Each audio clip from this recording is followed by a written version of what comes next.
plug and plug it in. I'll be right back. Well, good morning, everyone. Hi, David. Good to see some old and new faces here. Really. Well, this was certainly an interesting essay, wasn't it? As I keep saying, I've been choosing these randomly, just whatever strikes my eye when I go down the list every Monday afternoon. It's good publicity. Yeah. Well, you say random, but themes emerge. The things that strike you relate to each other, and it creates a flow. This makes a really good follow-up to the earlier discussion about relativism, for example. Yeah. So excuse me, this one is a weekly activity. I'm the first time here, so. So, Yes. so each week at this time have a different subject. Oh, okay. Yes, it's the philosophy of Kenneth Smith, and we keep doing different essays that approach different subjects from different angles. Oh, okay. I never received until last week because both Nietzsche and the Buddha is my interest. So that's why I check in. So I'm not sure what's the format. Is that just chatting or? Yeah. They're brothers in spirit. Oh, okay. But unfortunately, I have to leave at 12. Okay, so I always have something at I have a meeting at 12 o'clock, so I will have to leave 1 hour. But it's great to see some old face like James and new face. So that's great to know more friends. Yeah. This will be the meeting of East and West. Yeah, that's right now like a global meeting. That's wonderful. So we don't have and south. And Yeah, south. and south. Where are you, Sharon? Don't forget North. Florida. Fort Lauderdale. Florida. Okay, that's great. Yeah, because Jim and I, we never meet in person, but we both of us are in Los Angeles area. So because the traffic is so bad, we never meet in person. But during the pandemic, we meet like many times a week. So. Zoom collaborators.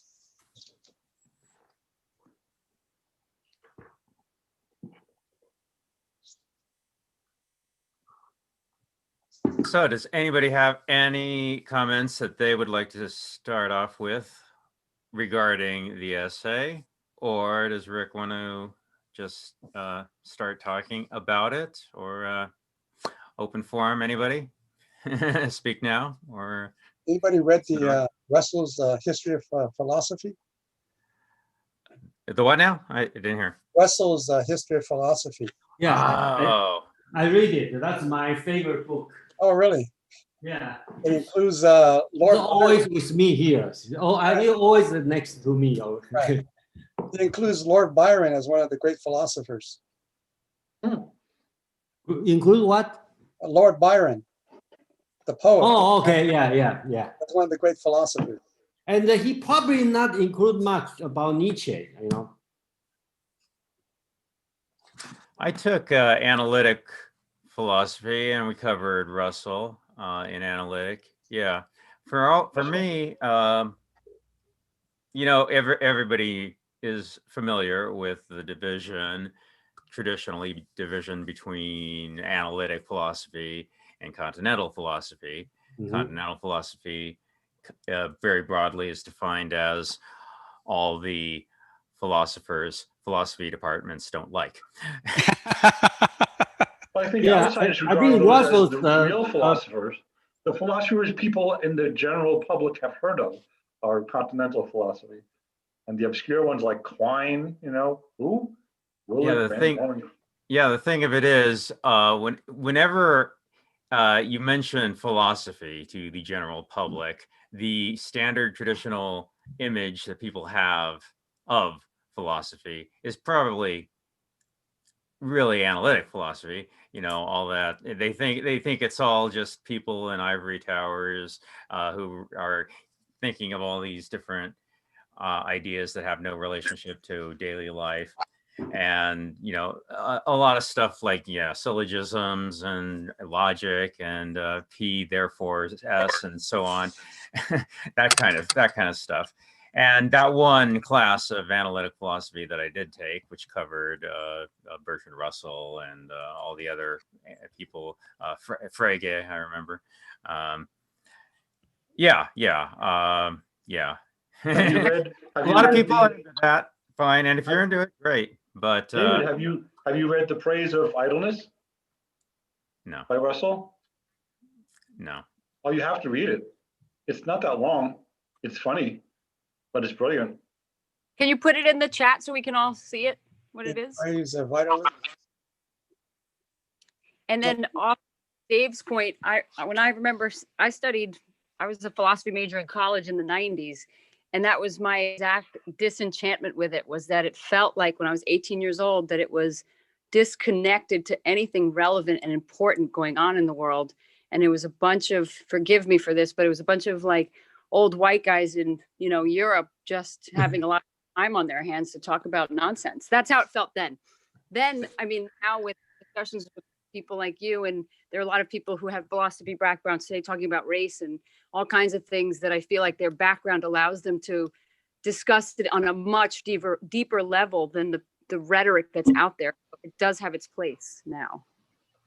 Yeah, if I can comment on Bertrand Russell's The History of Western Philosophy, I read recently again that he is quite brilliant, not only as a philosopher and also writer, but I felt the chapter of Nietzsche was not sufficient. I don't think he read enough or he understood enough. So I felt in a way good, because we kind of hold Bertrand Russell as one of the icon of brilliant genius philosopher. But as a layman, someone who read some of Nietzsche's work, I can see some missing parts there, or maybe Bertrand Russell didn't get deep resonance with Nietzsche. So that was my impression. Yeah, I agree, and we have to remember Russell is British, so it's very biased. Okay, I have to agree, he's very, and I'm big fan of Immanuel Kant. So he also downplay Immanuel. He said Kant is overrated philosopher. So but I think it's still good to read his book, since we know where he stands. So I think that's get a good idea, to understand. You don't have to agree, but you have. I have to say that's a great book. So I keep in mind on my desk all the time. Whenever any philosopher come out, I always check, okay, what Russell said about him, or her. Yeah, well, Nietzsche makes an interesting Rorschach test for people, because there's two different Nietzsches. There's the Nietzsche that his sister published, and she was an anti-Semite who was in love with an anti-Semite. All the things that rose into Nazism, she was attached to that movement, and she had control over his writings. She was his agent. And during his lifetime, and especially later in life, as he kind of lost his grip, she got to decide what got published, and she hacked up a lot of his writings to try to make them into justifications of anti-Semitism and other things that she was attached to. So the Will to Power, for example, was one of her creations, and it came from his diaries. It's not that Nietzsche isn't in there. It's just, anything that anybody writes at sufficient volume, if somebody else can take a hack job to it, pretty soon you can be seen to be arguing the exact opposite of what you actually argued. And that's what his sister did in order to make him popular. The rise of Nietzsche among the Nazis as a popular philosopher was based on this mirage that his sister created. And he was furious about that, but he couldn't do anything about it. He lost his grip and then was no longer compos mentis to stop it. So it wasn't until Walter Kaufmann, right, the great translator Walter Kaufmann, gave us the real Nietzsche, went back to the original source materials and said, okay, if we set aside the Nazis and we set aside his sister, what did Nietzsche actually say? So when I think about what Bertrand Russell has to say about Nietzsche, I have to wonder how much of that is him reacting against the illusion of Nietzsche that his sister created. I remember hearing about, when I remember reading about Nietzsche, he was a very depressed person. I think his mother died on him, and I don't know who else died in his life, but it seemed like there was a lot of premature death in his life, and he was very preoccupied with death and like the meaninglessness of it all because he was so heartbroken or depressed or sad. Yeah, and you can see that in his diaries and his writings, where a great deal of Nietzsche's philosophy is about the struggle to find joy. And that's something that was completely absent in his sister's writings, and what the Nazis embraced is this idea that we should evaluate philosophies in part based on, do they help us remember why we're alive? Do they help us, find joy? He read Schiller. He was influenced by, you have to think that that Beethoven's Ode to Joy must have resonated pretty strongly with Nietzsche, who desperately needed to find that kind of will to live. Yeah, I think people constantly forget that when Nietzsche talk about the will to power, he does say will to power, but he says the will to power is not the subject is not the nation. Okay, the subject is the individual. So we have to take his very strong individualism background. So he really against a nation or a group, sometimes he called a herd. Okay, so I think whenever we read what Nietzsche said, we have to remember his underline is individualism. He never talk about as a group what you need to do. He talk about as individual what you are going to do. So one of the intake I would like to add on this topic of Nietzsche and Buddhism is that unlike many previous Western philosophers, before 19th century, there wasn't much division between philosophy and other sciences, including psychology. But Nietzsche, unlike many systematic philosophers from Socrates back down, Nietzsche was very introspective. He is not trying to systemize everything.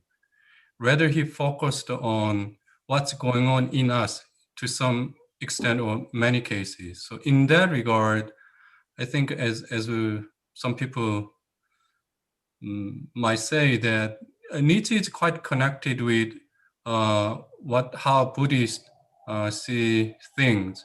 But in a summary, I don't think Nietzsche embodied it that much, because even though he admired Schopenhauer, who was quite adherent. I'm not sure whether believer, but he accepted a lot. Schopenhauer accepted a lot of things from Buddhism, as far as I know. But Nietzsche was go beyond what Buddhism and Schopenhauer tried to do. So, yeah, that's my understanding. Yeah, I think Nietzsche is he was a Schopenhauer follower, and Schopenhauer probably the first Western philosophy has a series about the Hindu philosophy. So, but later on, Nietzsche is kind of against the Schopenhauer. That if you read his Zarathustra, and basically he kept the part 4, he keep talking about the eternal recurrence. That's kind of samsara concept from the Buddhism. So, but today's subject is kind of like Buddhism and Nietzsche. And I think that's quite interesting. I find out that both of them have the same attitude. That's probably my personal feeling. I think that they are protest against the evolution or the whole world. So Nietzsche is kind of a protest what's going on in the Western philosophy, okay, the whole history. And if you go dive into Buddhism, okay, both Buddhism, the basic foundation is samsara. That's all the source of suffering. And what all Buddhism is doing, either meditation or whatever, basically what Buddhism is doing, called the nirvana, basically is say no to samsara. Okay, so both have the same spirit of the protest. So they try to French philosopher Albert Camus' rebel. Okay, basically, I find out they all connected. They build an attitude to say no to the big world, the nature.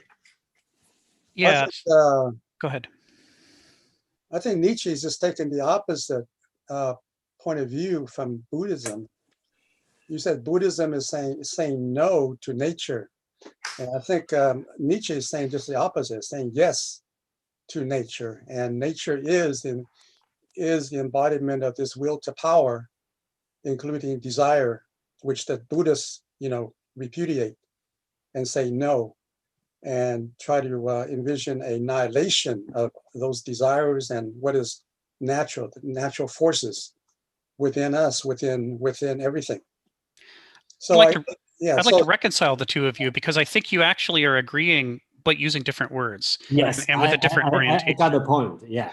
Specifically, what Nietzsche and Buddha were both trying to do was say that we can't just take who we are for granted and the things we want for granted.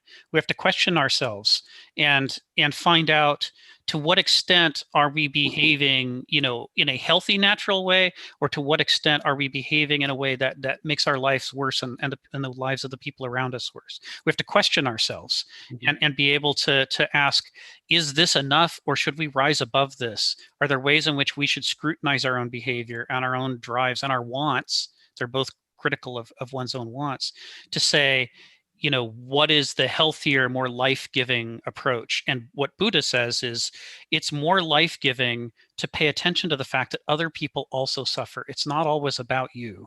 There's more to life than that, and we should rise above our natural instinct to just be self-centered and self-involved. Nietzsche was doing a similar thing, but his rejection was against the Banausic bourgeois philosophy around him at the time. Like Kierkegaard, he looked around the world and saw that in the, quote, modern world that was congratulating itself on being the pinnacle of history, there was an enormous amount of hypocrisy, where people were pretending to have compassion for other people and were pretending to do the right thing. But when you actually scratch the surface, what you found was there enormous numbers of them were acting very selfishly, very self-involved, without thinking about the bigger picture.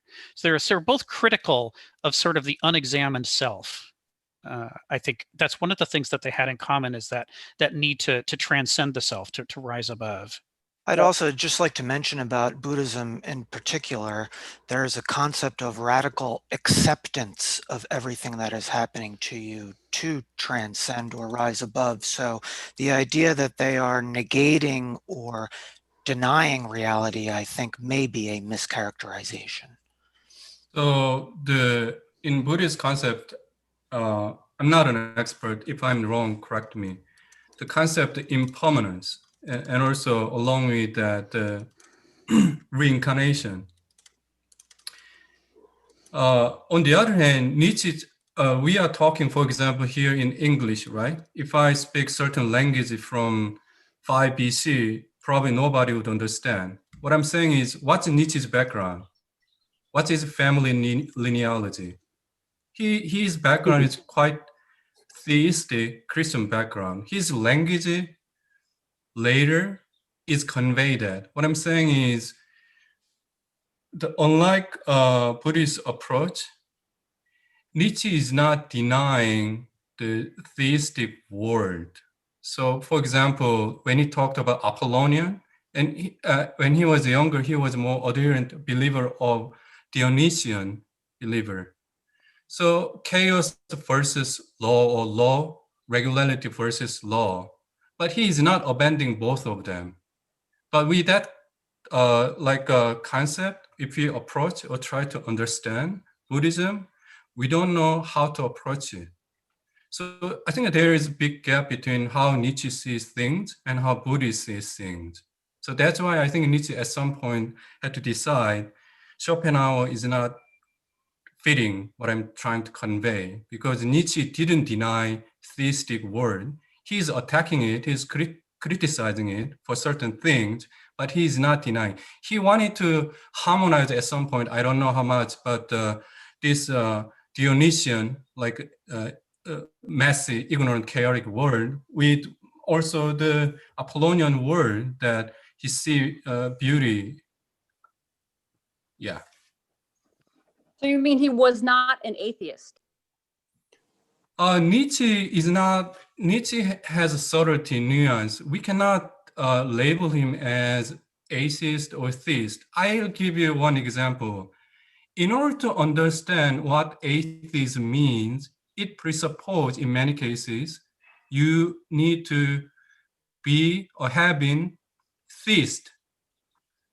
So in order to understand Nietzsche's concept and understanding, predominantly Christian concept, academically, intellectually, we can kind of understand. But if you never read Bible thoroughly, how can you know what he's talking about? For example, if someone talks about the quantum mechanics or linear algebra, their languages are different. So I'm not saying we cannot talk about it. I'm the beginner, but Nietzsche is specifically using a lot of biblical symbolism and metaphor. Not only that, he's a philologist, classics scholar, Greek concept. So I think without those background, I think sometimes we could quite label him wrongly.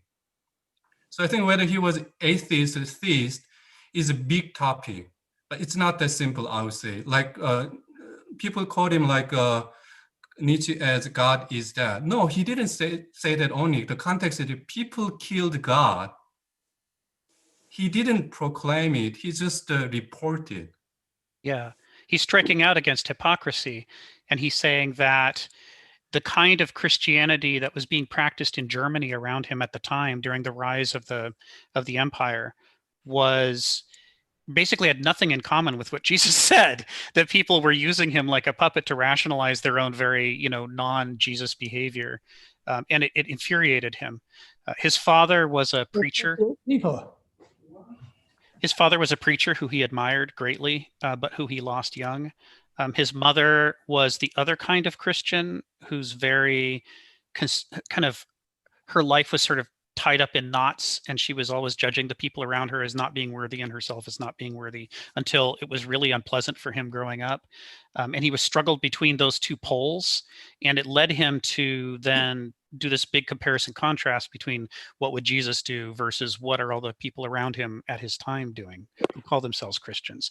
So what's interesting about that is that Kierkegaard, who was very, self-avowedly Christian, ultimately ended up doing the same thing when he wrote his War on Christianity essays at the end of his life, where even though he was devoted to Jesus, he was intensely frustrated with the hypocrisy around him in his life. So what I mean by this is that it's difficult to read Nietzsche if you don't know the larger context, because you don't know what he's rebelling against. What is he objecting to? And a great deal of it is hypocrisy and the denial of life. Yeah, I think if you read Zarathustra, you will see the basics. They follow the Gaspar. Okay. So basics, Zarathustra was 30 years old when he got, that's the age of Jesus. So inside the Zarathustra, you will see a lot of Bible scene over there. So definitely, and he even said that God is dead. He just said, so it's hard to say he is atheist or not atheist. Compared to Buddhism, technically Buddhism is also atheist, okay? Because there's no God, there's God there, okay? Buddha is himself never become God. He just go to the state of nirvana, okay? So basically both, you can say atheist religion, okay? So we can put it this way. But when you stop and think about it, isn't the Buddha nature outside of the material world in the Buddha lands, right? And so when you die, you come to the clear light at the end of the tunnel, and either you go through the tunnel to the other side where there's no God, but there is Buddha, or you still have unresolved desire. So you return to the material plane to resolve desire, right? I want to say that when the disciples asked the Buddha what happened after death, he specifically discouraged that question and refused to answer because it wasn't relevant for living a good life. I think the Buddhism concept is they believe they have they say 3,000 words, but 3,000 doesn't mean the 3,000 means 1,000 times 1,000 times 1,000. Okay, take this word. So that's this so many different kind of word. And then so you will get, they only thing they believe, no argument, is samsara. You will reborn. After you die, you will reborn. So it keeps suffering. Then your ultimate goal, okay, is outside this recycle period. Okay, so within outside, that's the goal. Okay, so it's hard to say they have a God, they have no God. If you talk about concept of a heaven or the wonderful land, all people get together, that's the that's so-called Mahayana. Okay, that's the new version of the today's Chinese version. I believe, that's my personal belief, this probably got influenced by Judaism religion because it happened around the same time. So probably they get the idea from the Christian or from the Judaism. You know, so they got this idea. So that's the later idea. But if strictly speaking, probably it's atheist. Yeah. Sounds very much like the Nietzsche's eternal return. You're talking about the samsara and so forth, and the return, right? Yeah, I believe Nietzsche borrowed from this concept. And so you could interpret Nietzsche as theistic in that sense, and also the idea of the will to power is a force, within nature. And I think this idea of will to power later on might have influenced, Einstein's idea of E equals mc squared, right? Where everything in nature, right, in life is energized, and matter is energy. So it's kind of interesting that they kind of relate. There seems to be an association between freedom and nothingness, freedom and emptiness, and lack of determinism. So some of the religions are classified as being cosmic or acosmic. Cosmic religions are ones where you make a deal with God to get more children, better health, more food, victory in battle. So these are world affirming. The idea is to have a really nice house and a big fence around your area where you and your people are safe. The only place in the world where a cosmic religion appeared is in the Indus Valley civilization. It's a mystery, and I don't think anyone's solved it. But for some reason, the people in southern India, these are the short, dark-skinned people, not the Aryans that came down. The Aryans that came down with their world-affirming mythology were just like the Jews and the Greeks. They thought that the purpose of religion is to maximize your power inside the matrix. Only in southern India were people interested in leaving the matrix. It's a very strange thing. So it's called acosmic because it's world denying. But over time, these concepts change. And the Buddhist strategy in talking about, this is Orthodox Buddhism, in talking and using negative terms and refusing to talk about the self and all this stuff, it doesn't mean that the ultimate transcendent reality is nothing. That would be the bad kind of nothing. Nothing as a relative concept. So it looks like over time in Northern Buddhism, the Mahayana Buddhism, the thing inside, the empty self, is something like Nietzsche's ideal self, which appears at the end of the camel, lion, child sequence. Remember, the purpose of the child is to remove the self from causal determination. So you're no longer pushed and pulled by compulsion. And this is the goal of the acosmic Indian religion, Hinduism, which became Buddhism. The goal is rebirth is not so good a term as re-death. The real goal is to stop re-deathing, because you're being sucked into the matrix. And when you are, your physiology and your psychology are being determined by physical law. So you're really just a slave. It's like being soldered onto a metal block. So the purpose isn't to stop experiencing. The purpose is to stop being compulsorily determined by forces of nature. So, and Nietzsche says this, so he has a positive notion of the inner self, but it's free. He calls it a self-spinning wheel. The purpose of the philosophical revolution is to become a soul who is authentically free, which may be impossible, but this is the goal. And in Northern Buddhism, it's seen the same way. So nirvana means blowing out, like when a flame blows out. And that might seem negative. But in fact, it could be the case that what you're really doing is you're removing physical and spatial and temporal and causal categories from self-description. And the Buddha might also be really promoting something like a self-spinning wheel. So it's hard to say whether these things are I positive. got it. Yeah. What's that, Diego? Sorry for disturbing. Sorry. Oh, okay, no problem. Yeah. So, sort of what No. they have in common here is this, Buddha and Nietzsche have in common, as did Jesus, this idea that we have to transcend the way that we find ourselves when we first become aware of ourselves in life. That it's not enough to take for granted our behaviors, our reactions to each other, our priorities. We have to question them and see if we can't rise to something better than that. And they each took a different strategy for how you were supposed to do that. But the general idea that rather than rationalizing what we want, rationalizing our behavior, rationalizing our roles, that the job of philosophy or religion is to question those things and give us the ability to think about those taken for granted assumptions as something we could try to do better than. That comes from the Greeks as well as the Hindu Valley. It's just the Greeks couldn't agree on it. They were struggling back and forth about whether it was right or wrong. But there was a thread in Greek philosophy that Nietzsche has picked up on and that he refers to frequently about the aristos or aristeia, which is the idea of a person who makes it their life mission to do better than the way that they found themselves when they first became aware of themselves. It's like an arrow pointing up, the eristic ethos that says, whatever I am now, I'm supposed to do better than this. I'm supposed to learn more. I'm supposed to get more compassion. I'm supposed to create greater excellence, and I'm supposed to do better in the world than I would if I just ignored all this and took for granted my roles as I received them from the society around me. And so Nietzsche's got a whole bunch of that in him. Yeah, May I add something? Oh. I remember that Nietzsche did not like Platonic or Aristotle, those periods. He wanted to go back further. But what you just said, Rick, kind of reminds me of the Socratic question or Socratic sentence saying of examined life.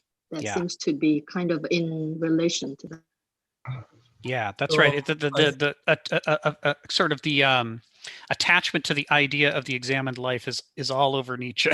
He references Socrates and especially what he calls, we talk about the pre-Socratic philosophers, but he actually draws a line between Socrates and Plato and refers to the pre-Platonic philosophers. He thinks of Socrates as a little bit more of the older school before Greek philosophy got all staid.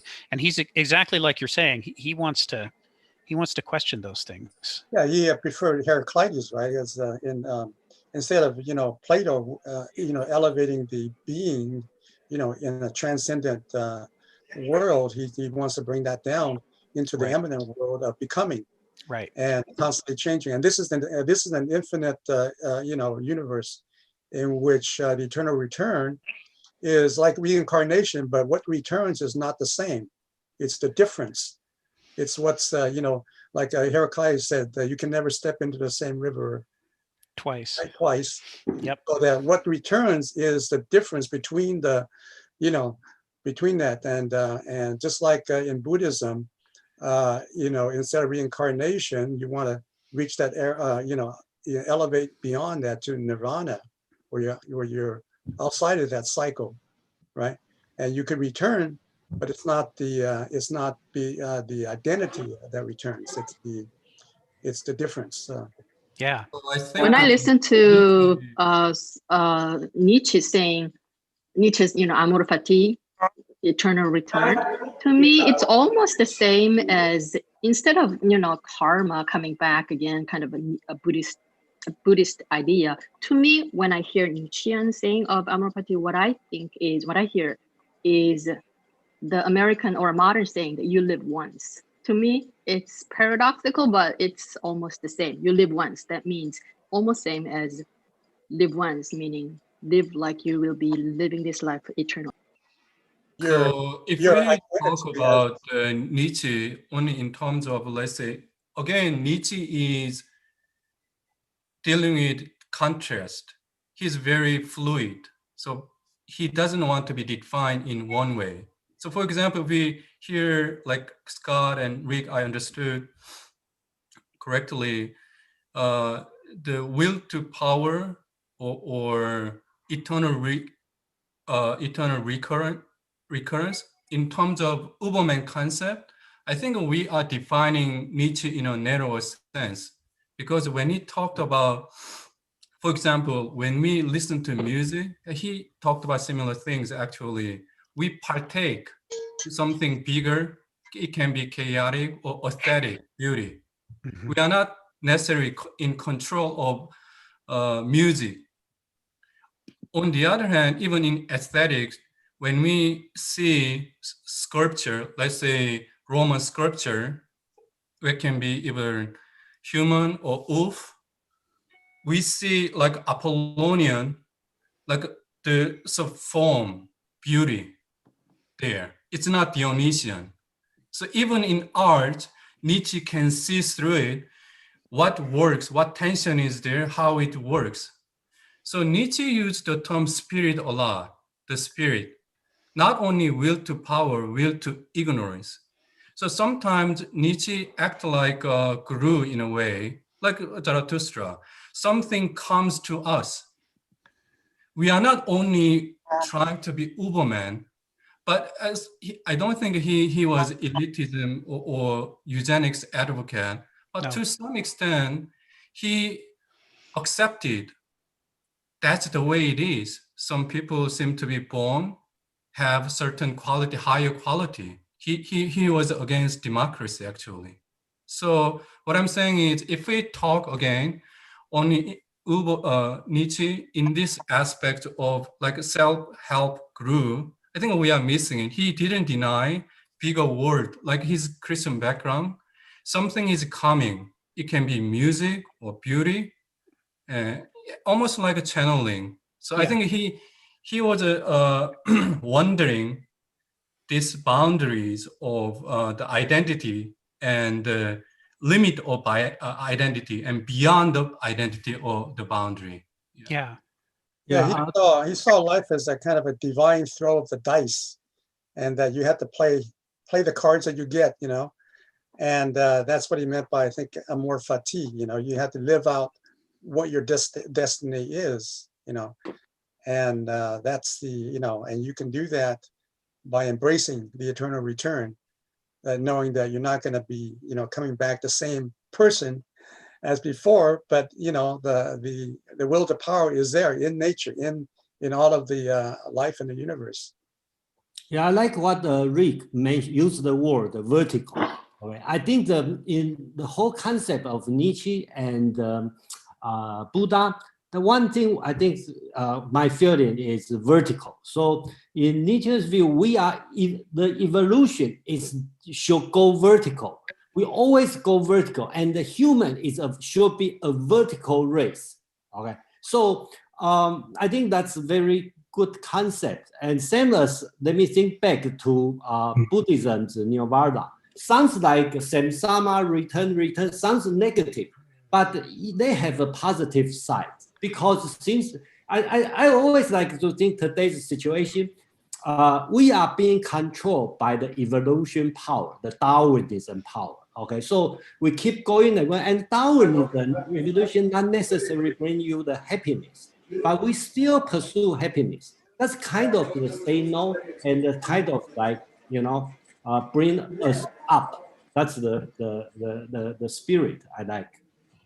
Yeah. Well, I think Nietzsche was trying to, you know, bring us back to the horizontal, that everything becoming is horizontal and that it's constantly changing. And we're living, you know, the will to power is in between our identities of who we think we are. And that is constantly changing and coming back. You could see this with the Übermensch idea that Abraham mentioned in passing. One of the big difference between the Nazis and Nietzsche is the Nazis loved the idea of the Übermensch so that they could so that they could claim that they were the Übermensch, so that they could claim they were the fulfillment, and no need to look any further. We're the best there is, and everybody else sucks. Nietzsche would have laughed and laughed and laughed at that, because he's like, that is exactly the opposite of Nietzsche's philosophy, which is that you overcome yourself, not that you find some other person to oppress and then thereby claim I must be better because look how miserable I'm making these other people. It's like what you're supposed to do is do better than you are now. You're supposed to go on to something higher than you are. And the idea of the Übermensch is that looking around in life, it's shocking, and this starts to tie us back to the Kenneth Smith essay. It's shocking how many of our own problems come from ourselves and our choices. It's not that they all do. There's all kinds of oppression that comes at us from outside. But how do we respond to the world that's around us? How much are we able to question the things we take for granted? How much do we put ourselves into situations where we get injured because we didn't protect ourselves enough? We weren't forethoughtful enough. What Nietzsche is saying is, and he's got this quote in his diaries: "Man is a problem that must be overcome." He's saying, instead of coddling the way that we are now and saying, this is great, let's just rationalize this and stay here. He's saying, when we look around, 19th century Germany at how people behave, we can see that an enormous amount of what's wrong was caused by people's choices and what they took for granted. And that what we need to be able to do is postulate the idea that people could be better than this, that there is some higher thing we ought to be striving for.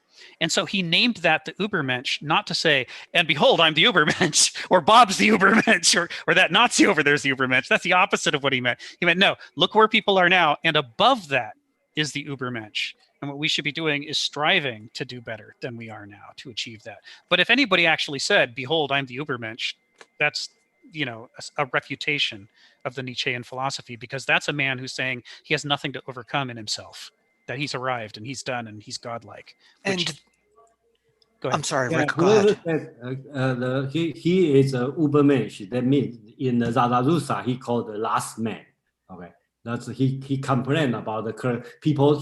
Zarathustra tried to preach Ubermensch, but the people are happy with the last man, because our current situation, we are happy while we are at the best time of the history, and we have the technology, we have everything. We don't have to go further. So if somebody claims he already reached Ubermensch, that means he's the last man. Right. I think that concept that you just spoke of, Rick, about our problems not necessarily being a result of the external world, even though they are sometimes, but that in large part it's due to our response to them. That dovetails very nicely with a Buddhist saying about the second arrow, that you can't control the first arrow that hits you, but your response to that would be either a second arrow or pulling the arrow out. So as to prevent your having a negative response to a negative situation is almost like shooting yourself with a second arrow. Right. Dovetails very nicely with Nietzsche's concept. Right. That's right on the money. And so this idea that, we're dealt a certain hand, we have to embrace whatever the hand was that we were dealt and say, yeah, this is where we are now. But our job then is to try to play well with that hand, not badly with that hand. We need to look at our choices and say, I could do better. This may be a shitty hand, but I could do better than to play my worst card right now. I could play differently, and by doing that, I might be able to slowly, incrementally raise myself up. The Greeks had this pair of ideas, dysdaimonia and eudaimonia. And the idea was, there's a certain amount of fate in how you're born. You could be born with a monkey on your back and have to struggle all your life to overcome, what you were born with. Or you could born really lucky, with a great character. You could be attractive and charismatic, and you could have been born with a lot of wealth. And that, there's a certain unfairness in the way that the cards are laid out for us to begin with. But the Greeks also thought that was not the overwhelming determination of how your life went. That was only how it started. What happens after that, it has to do with whether you can take responsibility for cultivating whatever mess you've been dealt and to make something better out of it, So you see some of this, in Candide and Voltaire when he says, tend to your garden. He's alluding to this idea that, you might have inherited a beautiful garden full of wonderful plants that can do great things for you, or it might be a horrible patch of weeds, but whatever it is, it's your responsibility to take it on and garden it. And so as a result, the Greeks thought that, a person who was eudaimonistic, who had been born with just all the right cards in his hand, could nevertheless make a complete hash of his life if he didn't cultivate himself any further from whatever just happened to be given to him. Whereas somebody who was dealt the worst possible hand, if they worked and worked and worked and worked and worked at it their whole life, could end up with a far better life than that person who'd been dealt a great hand, because they did the more important thing, which is they took responsibility for self-cultivation and for moving on beyond where they were started. And that's all over Nietzsche, and it's all over Buddha too, that they both have this in common, that they're focusing on that the important thing is, where do you go from here, wherever here happens to be? What do you do? My question is that, don't you think, a little bit critical, being a little bit critical to both Nietzsche and Buddha, Yeah. It seems like they both are against or denial of ordinary life. They look down upon ordinary life, to where Buddha goes this one extreme end and Nietzsche goes to the other extreme end. Don't you think that's somewhat of a questionable position? So what's interesting about both of them, and it's easy to overlook, is that they were both culture critics. They weren't criticizing all of humanity for all time. They were both responses to specific cultures that they grew up in. So a lot of what Buddha's talking about is a reaction against the civilization around him that he was born into, the wealth that he was born into, what he saw in the behavior of his family and of the society around him. And he's trying to encourage people, even when they have a lot of wealth and when they're really self-involved, to turn away from that. He's not saying that all people everywhere have always lived like that. He's trying to say that what we have in common is suffering, and we can use that as a basis for trying to do better. But if we try to universalize him and take him completely out of context, then we won't understand why he's the specific culture critic that he is. And the same is true of Nietzsche. Nietzsche was living in Germany at the time when it was becoming a nation state for the first time, finally pulled together all of the disparate little kingdoms. And its response to that, instead of saying, let's all be enlightened and kind and do great, wonderful things, was to say, we're fabulous, we're the best of all possible things, let's make a big army and conquer the world. I mean, everything that happened later with World War I and World War II was already in motion in the 19th century, and he hated it because he was like, if we don't stop this, we're going to do terrible things. So when Nietzsche talks about human nature and human behavior, he's only partly able to generalize. Partly he has to be reacting to the actual circumstances of Germany in the 19th century. So they're both critics of the idea of the subjective ego, right? Yeah, this is all we have, and this is the finite world that we have. Our life, our finite life, is all we have, and then you could just believe in that, and then live that out as if that was all it was. They're both saying that there's a spiritual life here that you can see beyond this, right? Limited, finite, life that you have, right? And try to realize that there's there's this idea of an infinite spiritual, incorporeal life, just like the Stoics, also believe that, right? The Stoics have this kind of understanding. Yeah, assaulting the ego, I think, is one of the things they most have in common with each other. Right. That they were from their different cultures, in their different circumstances, with their different perspectives. Nevertheless, they thought that the thing you most had to do was to dethrone your ego, right, and use some other basis for deciding how to live and act in the world. And where this all comes around for us, I mean, we're coming up on the end of the first hour. Where this all comes around for us with this essay in particular, is that Kenneth Smith is arguing that in this essay by Bertrand Russell, that Bertrand Russell misunderstood Nietzsche and also misunderstood Buddha. He points out that he says Bertrand Russell focuses on Buddha as having sympathy for suffering. But as he points out, the Buddha also wanted us to focus on that our own emotional reactions and our own choices contribute to our suffering, and that we should make better choices. It's part of what Buddhism is about, is how to choose not to be attached to the wrong things, right, how to prioritize better in life so that we can be more compassionate people. It's not just a passive, pathetic kind of empathy for all people in all circumstances, including ourselves. It also included the ability and the need to criticize ourselves and to understand the ways in which our choices of attachment are major generations of our own suffering.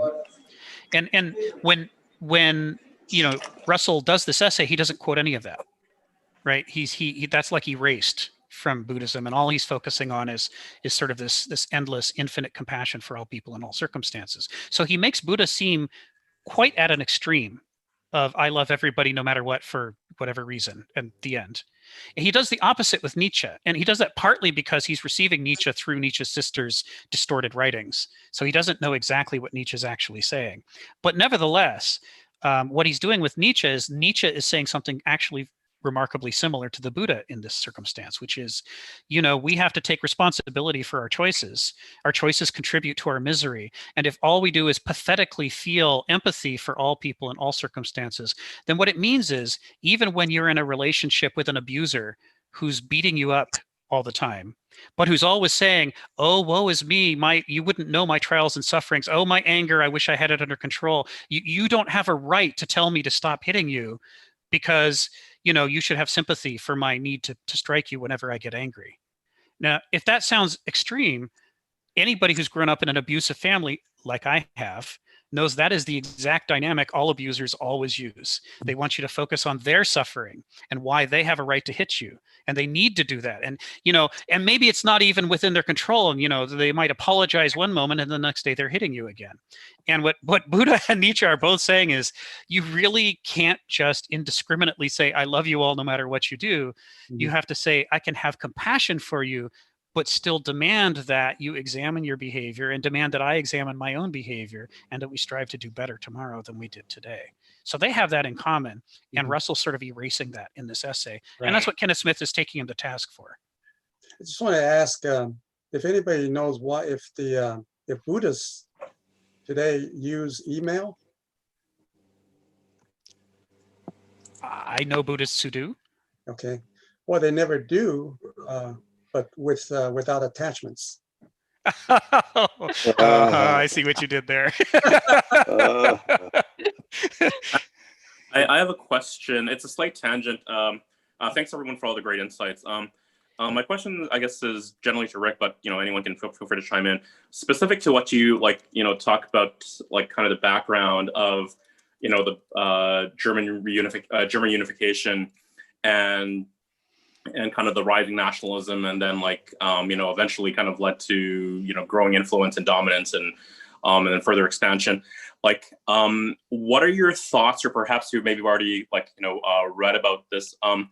There's a contemporary writer, Pankaj Mishra, and this also kind of incorporates some ideas from Girard and mimetic theory, basically kind of and others I think have quoted this, that German expansionism, and the growth for living space, and at the expense of Eastern Europe, was very much kind of a mimetic rivalry in response to the rise of the British and French, basically the successful colonial powers, but basically those powers that basically kind of grabbed a lot of the territory that was on the board, and so this is kind of Germany's response to that.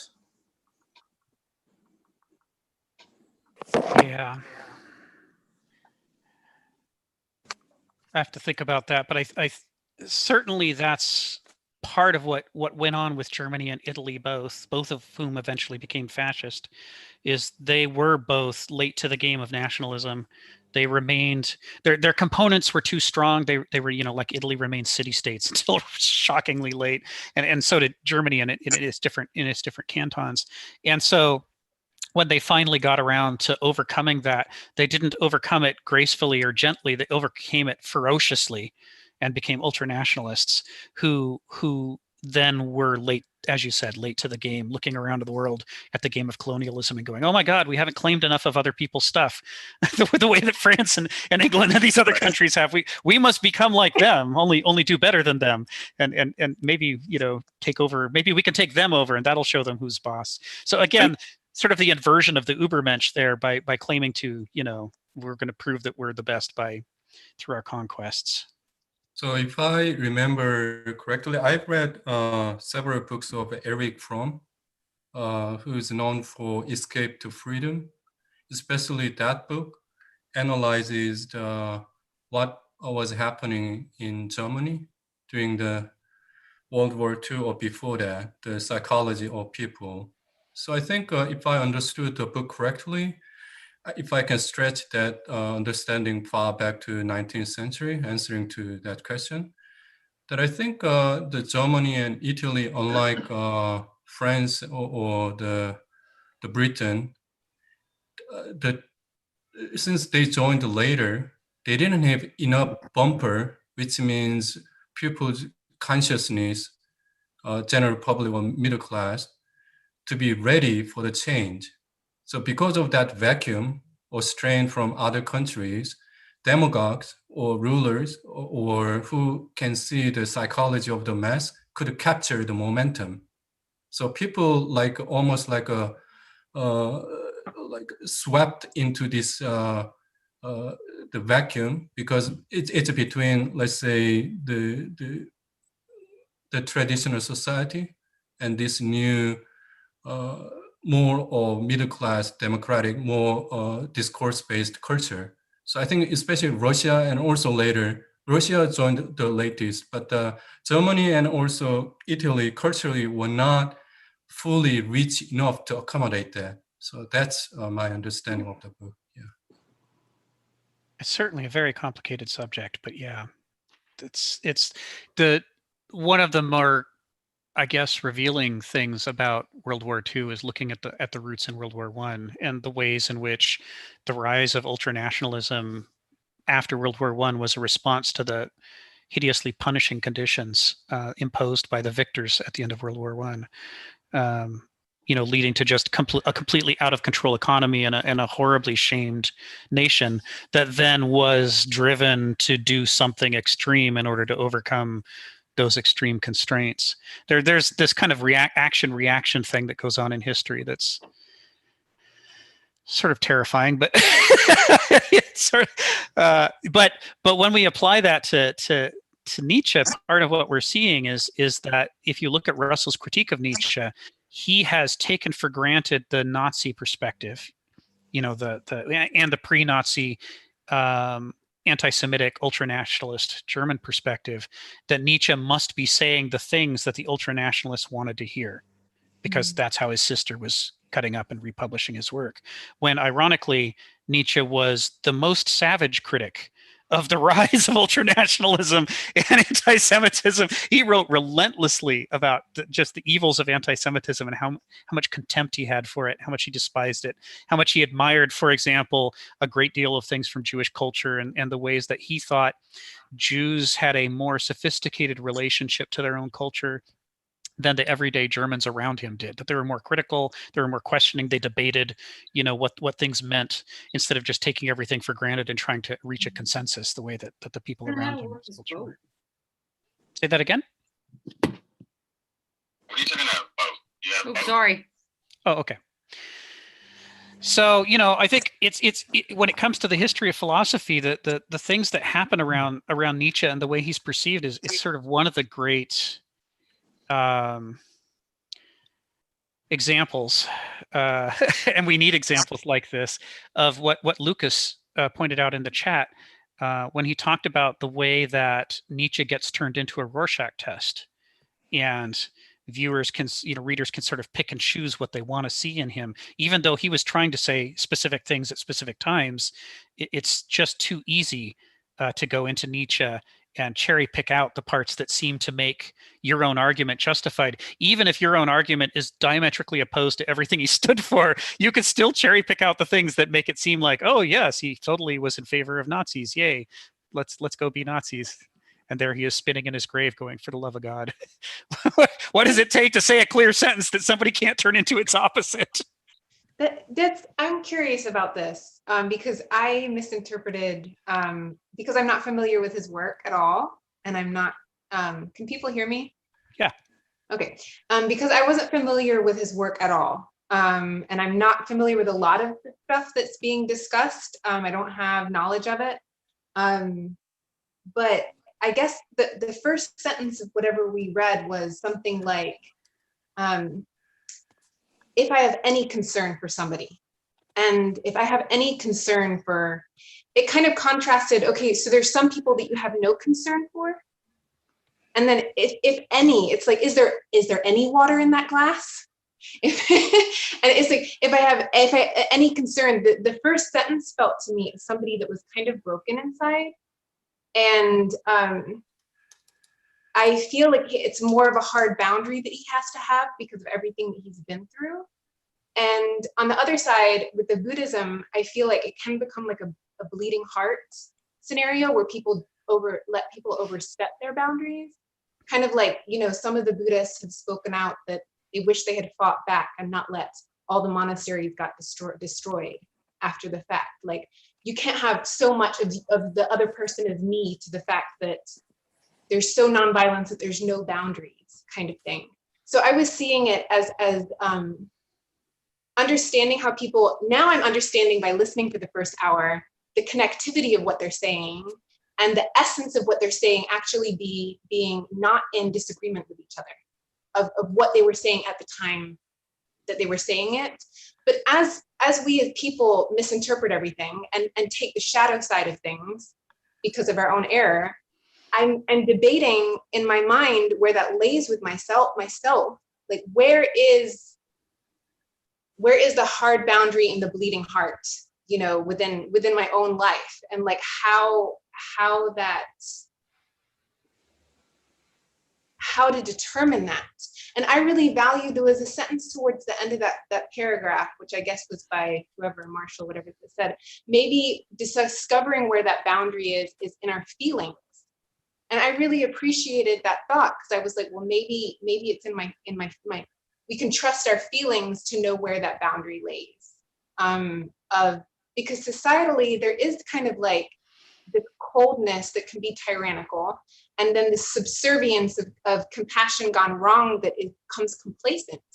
And that doesn't facilitate, you know, us changing like we could, you know, this kind of vertical growth or horizontal growth or circular growth or whatever it is. So I don't know what other people have as thoughts on that. If anybody wants to add, I'd love to hear.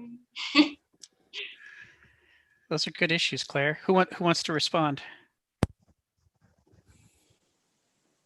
I mean, I could respond only in saying that you do, practically speaking, I think we all have to have compassion for all of the people in our lives. Otherwise, we will be miserable, sad, lonely, unhappy people. And sometimes it's hard, but we have to have compassion for the people we perceive to be villains in our lives, right? In order to help them heal, and in order to heal ourselves, you have to. It's definitely a struggle. I don't think it comes easily or naturally. I think it's a skill you have to develop. And then how far do you take that out? Do you have compassion and empathy for people who are criminals or murderers, or, you know, I don't have compassion for pedophiles. I think that's the one group that I think no matter what happened to them, they made the wrong choice. Even if their lives are incredibly sad, they're going to have to suffer for it. But maybe there's a way to also have compassion for them and not let them off the hook for their crimes, right? You can have compassion for people and not let them off the hook for their trespasses. But we have to have compassion in order to, it's selfish, actually. Selfishly, you have to have good feelings toward all these people, because otherwise you will rot from the inside out. That's all I can say about that. That's a great point, Trenny. Yeah. Just wanted to kind of respond to that, and maybe just as an exercise of kind of mind expansion. First, kind of a clarification, and just to be clear, I'm not speaking as or identify as a member. Just wanted to kind of be clear. A pedophile is not necessarily someone who has committed a crime. It's just someone who experiences sexual attraction towards children. And there are organizations of people who, not sure if advocate's the right word, but practice ethical pedophilia, in that they know that they have this attraction and compulsion that society is wrong, and they understand why it's wrong, and they don't want to transgress, and they try to live ethical lives. But to try to maybe like not have compassion, but just to have empathy. Like, imagine if you were, if you had a compulsion or an attraction that, you know, was not something under your voluntary control, you know, and it's wrong. Society judges it as wrong, and you understand that it's wrong, but not nevertheless, you still have it, right? And you like have to alcoholism. Yeah. Right, like the way an alcoholic is typically born that way. Right. As long as they're, I mean, if they want to, I mean, this is a tangent, but if they want to declare those compulsions and not act on them, that's their business. But if they ever cross the line, you know, alcoholism, if you're sitting in your house and drinking yourself to oblivion, and technically you're not hurting anybody, that's your business, right?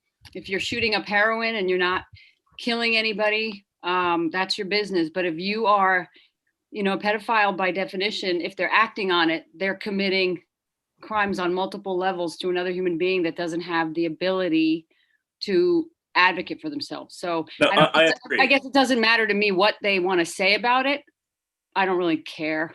You know what I mean? Like, I think, like, to be more specific, like the definition of pederast is someone who is engaged in sexual activity with a minor. A pedophile is not. Okay, so the word's probably misused then. Yes, the word is often misused. There is it just to bridge your gap. I think that you guys are almost practically in agreement with each other, and it's I just recently researched this, and there's actually aphilia for each. There's actually aphilia for each age group, but society, we don't like to talk about these things. There's a lot of shame.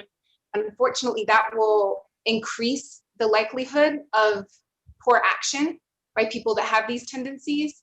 But there's actually aphilia for each age group, like somebody that likes little children. I'm sorry, it's such an uncomfortable subject. But somebody that likes people that are post-pubescent, but is still deemed by society as immoral. So like 14 to, in our society, like 16 or 18, whatever the state is. If a man is 45 or 50, we call that one label. But the urges of just that being their nature, unfortunately, well, I don't want to say unfortunately, it is only an action, a crime, until it's acted on. If they're just thinking about it, it is just an urge and possibly something innate that has happened in them. Yeah, the only thing I can say is I agree with all that. The only part that's hard for me is this whole innateness or this compulsion or this inability to control yourself. I think that that's a learned behavior. That's a learned thing to say, I can't control myself. I have no control over myself. And that can be unlearned. Like anything you want to do. If you want to, taking it back to drugs and alcohol, you can't control yourself. You have made the decision to not be able to control yourself. And you can unmake that decision. And once you unmake that decision, you make a different decision, right? So that's why people have to be culpable for their actions, because maybe they didn't know they were in charge of their own actions, but they're in charge of their decisions. They have agency and they choose to act on it or not act on it. We all have agency. We may not know it. That doesn't get us off the hook for it though. I'm not trying to inflame or derail, but like, how is that train of logic not like equally applicable to like homosexual desire or other non-cis desires? Oh, well, they're adults. I guess I was thinking these people, as I said, like the children are not, what? Like not actually committing the act, but having that innate desire. I don't know. Someone else can answer that one. I don't know. I've considered this as well, and I don't have the answer. I don't have the answer to that. I want to just add another really weird, we are on a tangent right now. My friend told me, so I didn't read this information myself, that they did a study where it was anonymous and males went in a room and there was pornography, and they rated questions before and after on would they engage and perform sexual acts with a underage girl. She was like 13 or 14. And it was a scale of yes to no to 1 to 100. And it was like 23, I think, or something was the average, which I was just like, that's really high. And after they were stimulated, because they saw stimulus, it went up to like 46 of the average. So whether or not we want to deal with this or not, whether it's some kind of evolutionary, like primal instinct to spread seed, and once it's like, I have no clue where this comes from. The fact is if it exists and we don't address it as a society, we will continue to run against the same issues. So I think like just being aware that there's something going on without judgment perhaps may be a first step. And entertaining the fact that it could be innate, as in homosexuality, that they're having urges that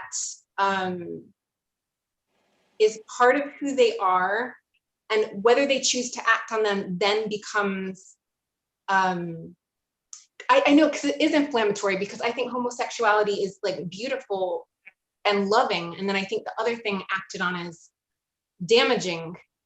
So I don't want to class those together, but at the same time, if we don't look at them as something that's in a lot of people innately, then how do we address it as a society and make progress? And that's all that I can say. It's just another question, really. I don't know. I don't have. It's even worse in America, because in some states, 14 is legal, and of course it should be, because I mean people have sex before they're 14. Yeah. So you can have sex with your boyfriend while he's 14, 15, 16, everything's fine. Move to California, suddenly he becomes an infant, and you become a child rapist. So I can't understand why 14 is okay, but 17 is too young. It just doesn't make any sense.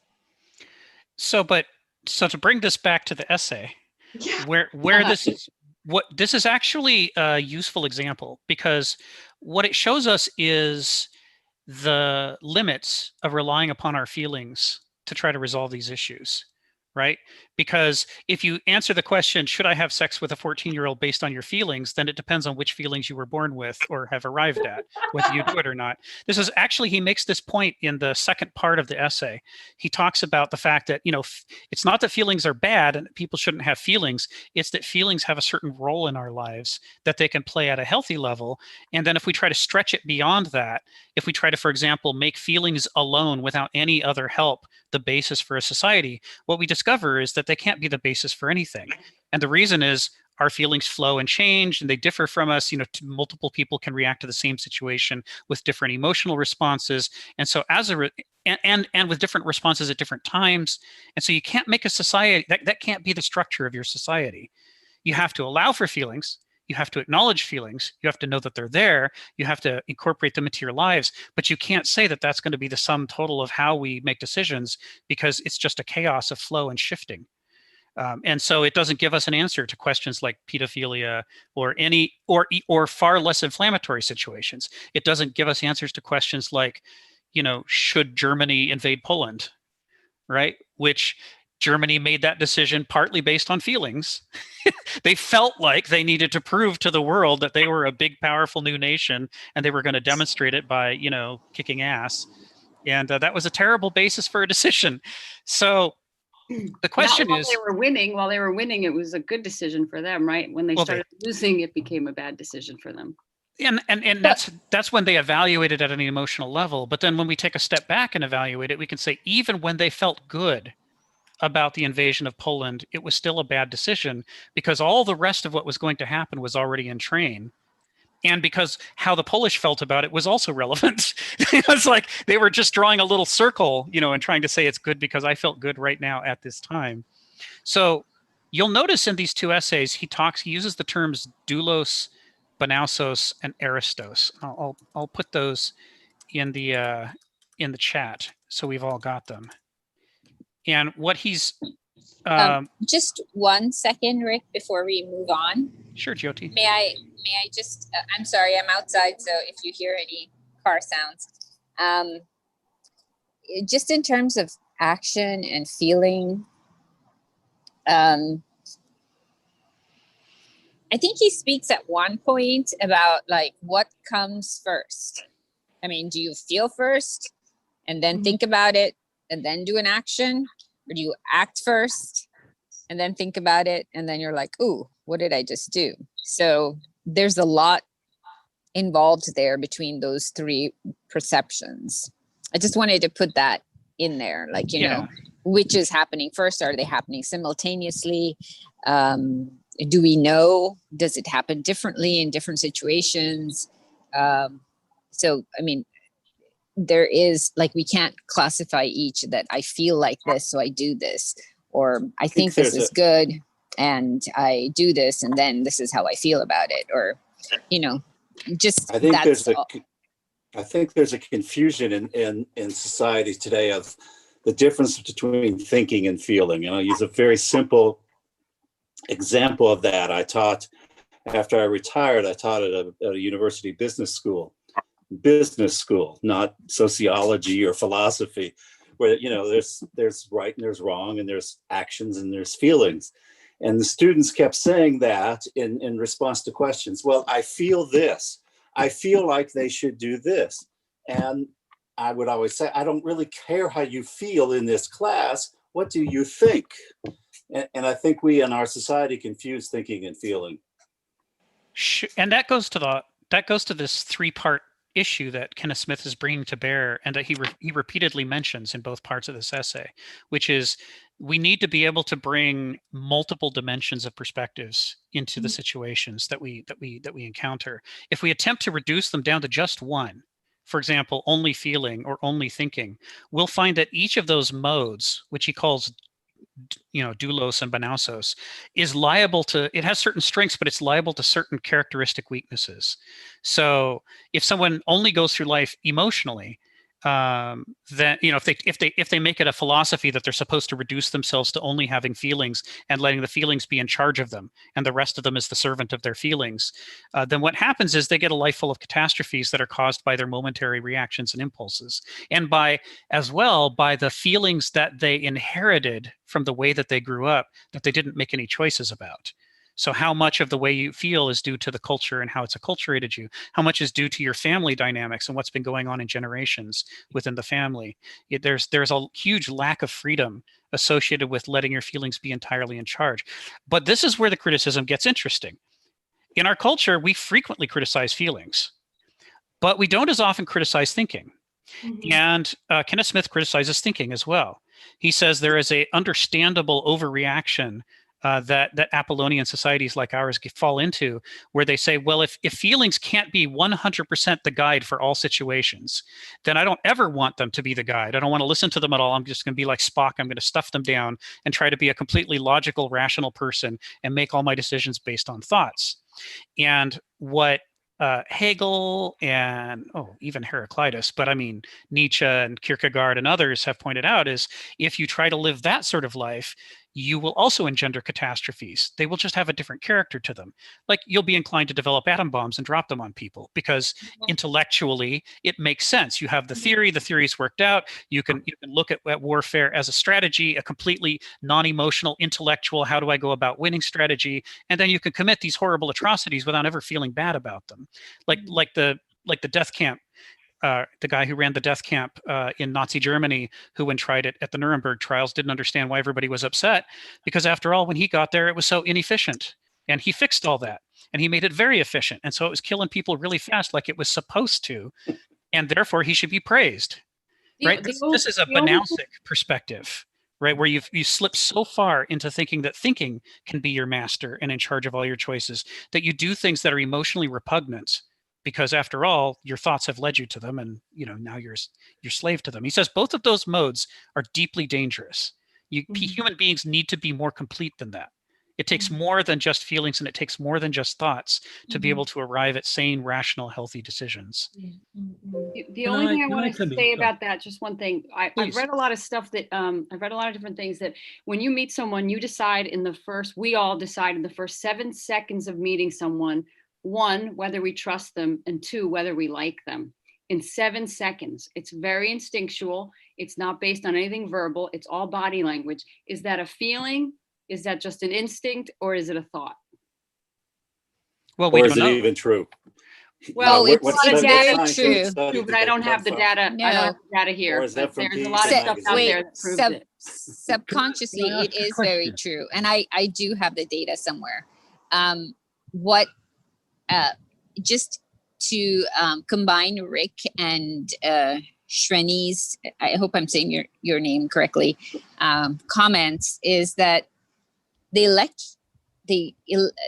way that our cells communicate with each other, neurons communicate with each other, is at light speed. So what we term as feeling is immediately thought and can be immediately action. So that's why I was trying to say that, there are 3 aspects. However, depending on, it's not like they can be separated from each other because they happen so fast. And we are, inherently emotional characters. However, we also are, we're one of the things that separates us from other mammals is that we do think and we do process action. However, the speed, it's the speed of light. So it's very difficult for us somebody can just say, oh, I did that emotionally. Another person can say, oh, I thought about it. However, both are true. It's just one emphasizes in their value system, one emphasizes emotion and the other emphasizes thinking, and another emphasizes action. Right. That, hey, I got to do this before I can even think about it, because it's wrong right there. So perhaps this is why the Buddhist concept of observing your thoughts and analyzing your feelings and not identifying with them is so important and relevant. Yeah. Can I ask a question? Sorry. Please. I did I got very confused because I did a bit of detective work, yeah? First of all, Nietzsche wasn't very good at school. He never shone. And then when he got to university, he was okay. His maths was terrible. His Hebrew was terrible. And then when he left university, he suddenly gets offered this job that no one of his capacity or his age would ever get. Someone wanted to raise him for some reason. That's the first question I've got. Who and why? Why did someone see something in him that they wanted to encourage? Now, the second thing is this will to power. That was analyzed by Adler, one of Freud's little group. And he said it comes from basically a physical deformity of some kind, and that makes you will to power. Whether it's right or not, I'm going to stick with that for the moment. Now, Nietzsche had a deformity. He had a physiological problem which arose from imposed character. He lost his dad, he lost his brother, and he was brought up by his mother, his sister, and his granny. Okay, so this is 1840s in Germany, in Prussia, which is very macho, and he is feminized. So he's got this imposed character of femininity of that period, which is very difficult to deal with. So he's forced to start looking inwards. Now, let's come to the main battle that was going on at the time, which I go with Marx and say it was a class battle. Workers were playing up all over Europe. Bosses were trying to keep them under control, don't let them think certain things, and so on. 1844, when Nietzsche was born, Marx wrote the Paris manuscripts. The next year, when Nietzsche was one, and this is the critical one, Marx writes the thesis on Feuerbach. Now, Nietzsche rejects his religious past, okay? He's right-wing because he's religious, okay? But he rejects his religious past on the basis of Feuerbach. Now, Marx says specifically in one paragraph, which I don't understand, and this is perhaps my question, that if you go along, because Marx demolished religious philosophy, and then he demolished Feuerbach's materialism. And he said, if you go along with Feuerbach, you end up being a puppy to the rich and the powerful. So I don't understand that bit in Feuerbach because it's only one paragraph and it's really quite keen. And I get the feeling that, Nietzsche is not that important. He's only important because of his political role. Like many philosophers are raised because they belong to the right or they belong to the left, rather than having something important to say. This self-cultivation is a direction away from tackling very real economic problems that are hurting people. So he belongs to the right and he's raised because of that. Just like, what's his name? Heidegger. Heidegger wanted to be Hitler's official philosopher. He didn't do it in his lifetime, but afterwards he did, because he's a fascist philosopher. But he's raised, and we're told he's the greatest philosopher of the 20th century, because he serves a purpose. He serves his masters. He serves the people with the money who pay much for the university research and so on. So I'm really stuck on that bit about the Feuerbach. It all hangs around that.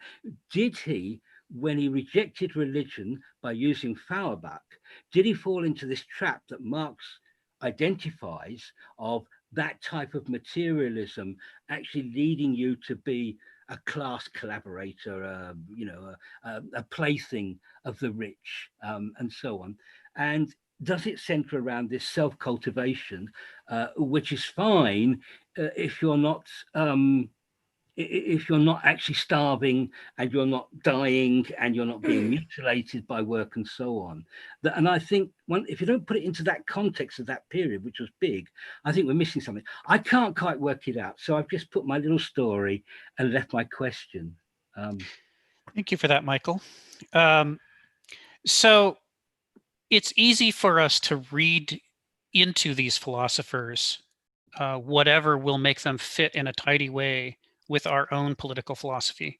So whether people are on the right or the left or somewhere else, even if right and left are even useful distinctions, you know, people will tend to want to distort what philosophers say to make them fit a nicely shaped puzzle piece that fits into the worldview that they already have. This is the challenge of the human mind, that we are all born with what the Greeks criticized as the Procrustean bed. You know, the Procrustes, the villain, who couldn't take people as they were, to either stretch them on a rack or chop that he had in his guest room. He wouldn't. This is like the Heisenberg uncertainty principle. We have this tendency to distort the things that we look at to make them fit our preconceptions. And this is where Lucas's comment about Nietzsche being a Rorschach test comes into play again, because it is especially after the butchery that his sister did to his writings to make them appeal to anti-Semites. It's very easy to read Nietzsche as saying the exact opposite of what he's saying through the selection of cherry-picked comments. So the challenge is to understand Nietzsche not in terms of how well he justifies our own political philosophy, but in terms of what was he actually trying to say? What was he concerned about? What was he criticizing? What was he proposing in his own terms, not in terms of how we could fit him into being, you know, a rationalizer of Nazism, which he certainly wasn't. So the reason that I was bringing up Doulos, Banausos, and Aristos before is that the challenge with people like Nietzsche or Buddha is that they are somewhat more sophisticated in their understanding of how to resolve these questions than the average person is. So if we look at Buddha, we find that not only did he say we should have compassion for everyone, but he also said that we should be critical of our attachments and the way that those cause us to misunderstand things and make poor choices. So he's arguing for a worldview in which you can have compassion at the exact same time that you can have criticism. And what's interesting is the way in which our own culture sets those up as false opposites. You know, in the way that we project in our culture, we imagine that compassion is incompatible with criticism, and we imagine that criticism is incompatible with compassion. And if you look at Nietzsche, in his, again, not will to power, the other hatch jobs, but actually in his own terms, in his diaries where he's working out his ideas, you can see he's wrestling with this exact same problem, even though he's characterized as someone who's, you know, ultra critical and has no compassion. He's saying we have to struggle to overcome the circumstances that we're born into, because if we don't do that, then we'll just be a slave of our circumstances. You know, Grandma Moses is one of my heroes. I adore her, and she was born into slavery, and she could have chosen to do the easy thing, which is what her master wanted, and to just be a slave. But she said, the hand I've been dealt isn't good enough. The things I've been taught about how to behave and how I ought to think and feel are not good enough. And I want to rise above that. I want to create freedom of choice for myself. And having created that, I want to then find a way to create freedom of choice for others. So she struggled to overcome the circumstances that she was born into. And that is what Buddha is saying you should do. And that is what Nietzsche is saying you should do. That's what a lot of people who get onto these topics say that you should do. But the challenge is, in order to think in those terms, in order to not merely react within the terms of the way that you were brought up to feel, and to not act merely within the terms of how you were brought up to think, you need a third dimension. Otherwise, you're stuck in a flat land, which is what your cultural circumstances have managed to trap you inside of. When people say this is your role, this is what you're allowed to feel and not allowed to feel, it's what you're allowed to think and not allowed to think, you're stuck, right? Your frame has been set for you, and your possibility for action outside that frame has been denied. And so if all the choices you could possibly make in those circumstances keep you trapped, then there's no way out, unless you can find a third dimension that allows you to get perspective and criticize your feelings and criticize your thoughts, not denying them, acknowledging them, but criticizing them compassionately. That's the way that you find a way out of your frame. So that's what this essay is about. And what Kenneth Smith is doing in here is really interesting, because what he's showing is that Bertrand Russell's attempt to describe Buddha and Nietzsche were so caricatured that he's not able to understand them in their own terms. And as a result, he creates a false opposition between them. He makes Nietzsche into this critical, anti-compassionate devil who stands against all goodness and love, whereas he makes Buddha into this endlessly loving, endlessly accepting caricature of Buddha. You see what I mean? And what's fascinating about this is that Bertrand Russell was an intellectual. He would never have described himself as somebody who caricatures the world. He thought that he was describing things as they objectively were. And so he thought these things that he was projecting onto these two philosophers was the way they were, even though you can pick up the writings and see that each of them is saying things that he's denying in there. So Bertrand Russell right here is doing the thing that I was just mentioning. He's applying a Procrustean bed, and he's carving up Buddha to fit the bed, and he's carving up Nietzsche to fit the bed. And then he's telling us about Buddha and Nietzsche, or rather the caricatures, as though he were objectively describing the people and what they stand for. Ultimately, that's what this whole essay is about, is using this as an example, which we can then apply to our own lives. Because Kenneth Smith that's what I was going to say. What was the name of the bed owner? Oh, Procrustes. Procrustes. Procrustes, not procrastinating, procrastinating. So my question is, can we even? I mean, it's a very insightful, and in fact, it's essential thing about being a human being, that we have level of ability of metacognition. I think that what bed again? Procrustes, like crust in the middle. Okay, Procrustes bed. So that being said, that it is an excellent wisdom, and it's always have to aspire having that insight, but also in a way, on the other hand, that we cannot, in a way, as a human being, it's almost impossible to completely escape pro-Christian bed. Yes, yes, and I'll call on you in just a second, Sharon. What's interesting about this example is that most people would say that Bertrand Russell was one of the more intelligent people who's ever written essays. He's a smart guy. He's not dumb. And what a point that Kenneth Smith doesn't make in this essay, but he could, is that this is an important object lesson for the rest of us. I mean, however smart we think we are just as liable as Bertrand Russell is to distort the things that we're looking at, to fit our preconceptions, to fit our worldview. And then when we think that we're reasoning about the world, we're actually only reasoning about the little world inside of our heads. And we've confused the two with each other. If a smart guy can do it, everybody can do it. It's a Achilles heel that we're all subject to, and we have to be cautious about. Sharon, go ahead. Why don't you take yourself off mute? Oh, you're on mute right now. We can't hear you. Sorry about that. I have a question. As I read this, I wondered, where does enlightenment fit into all of this? Talk about thoughts and actions and what you're born inside of the life. That looks like a personal, intellectual thinking journey. Is that what enlightenment is? So obviously it's a question one can answer a lot of different ways, but in the context that Kenneth Smith means it here, he doesn't mean it as a arrival, as a place that you've arrived at and now you're done. He means it in the more Nietzsche and an original sense that Buddha meant it rather than Buddhism later on, which is that enlightenment is a journey if you choose to take it and you choose to struggle against kind of the blindnesses that we're born into, then you're sort of on the road to enlightenment, even if you never actually get there. And by enlightenment, what he means is just that you gain some capacity to escape the frame you were born into, to not take things for granted and not always assume that we're right about things, but to consider new perspectives and new ideas. And that's a very specific definition, and lots of different people have different ones, but that's the one I think he's using in this essay. I think he's also using, like if you join thinking and feeling, there's also the third dimension of soul in terms of spirituality. And what got, I don't know whether from the Buddhism that I have studied,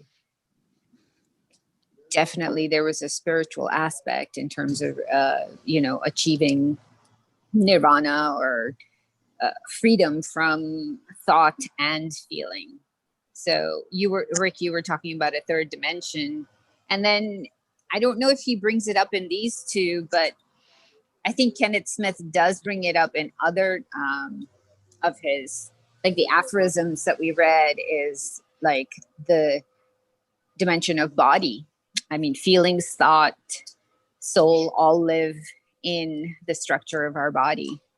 And now we're learning more and more about, where we store our emotions, about fascia, and, what structure we were was imposed on us as we were growing up. For, as you were saying, the thought process and the emotional process that we had to incorporate within us just to survive, depending on, culture and the people that were caring for us, because we were completely without any agency or any ability to be alive there without depending on, our caretakers or lack thereof. This kind of Oh, before you go, James, Steve asked if he could speak. He has a comment in the chat. All right. Go ahead, so Steve.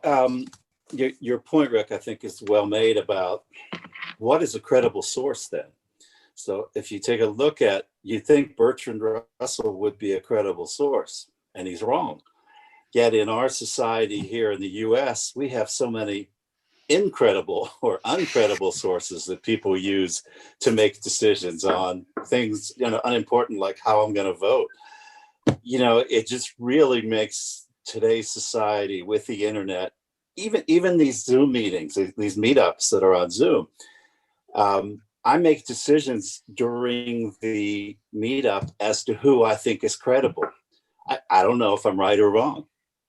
I have a tendency to trust the moderator because, theoretically, at least they've read the material, but then anybody else can walk in here. Anybody from the street can be on here and give their opinion. It really is a difficult thing for us. I think it's one of our major issues in our society is what is a credible source anymore? Yeah, it's what we find is that we're all struggling in varying degrees of darkness.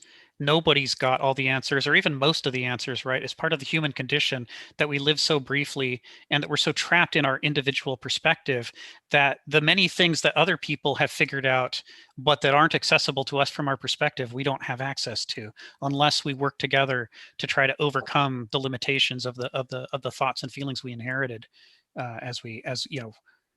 this is that problem that the Greeks talk about in tragedy. They say every tragedy begins in media res. It begins in the middle. The story at the beginning of the story, a whole bunch has already happened that has set things in motion that you don't know about. And that part of what you're doing over the course of the tragedy, as you're learning what's happening now, you're gradually learning about what happened then, that made now happen the way that it did. And this whole thing is a metaphor for the human condition. That by the time we start to be capable of asking questions about ourselves and our feelings and our thoughts and our lives and our choices, we've already made a whole bunch of them. And they've all had consequences that we're in the middle of, and that's even not even getting into what our parents and grandparents and everybody else around us made. Even just as babies and as little toddlers, we set things in motion. We set habits in motion that got stronger and stronger in us before we ever learned to say, I wonder if I should take everything for granted. I see that Shrini's got a quick comment. Go ahead.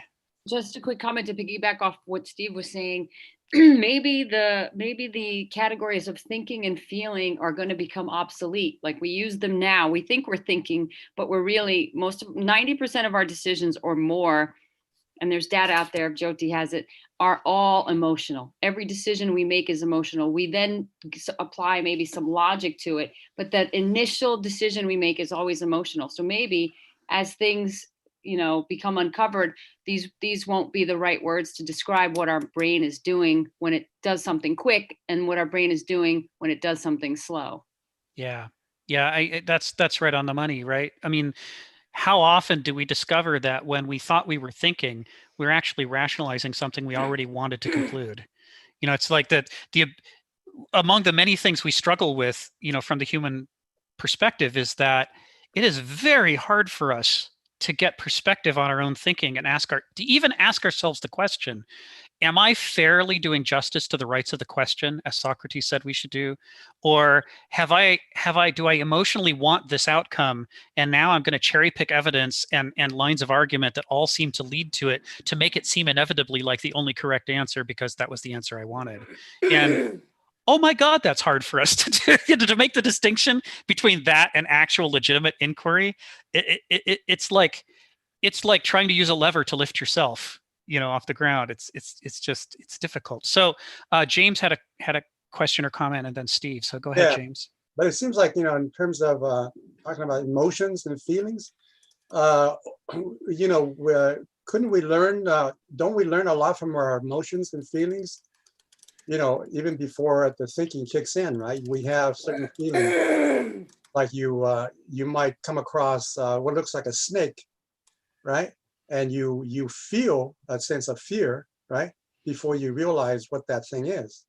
So yes. It's kind of also giving you a warning about what's in the real world, and telling you, well, okay, you better think about that, or perceive it more closely to identify what that is.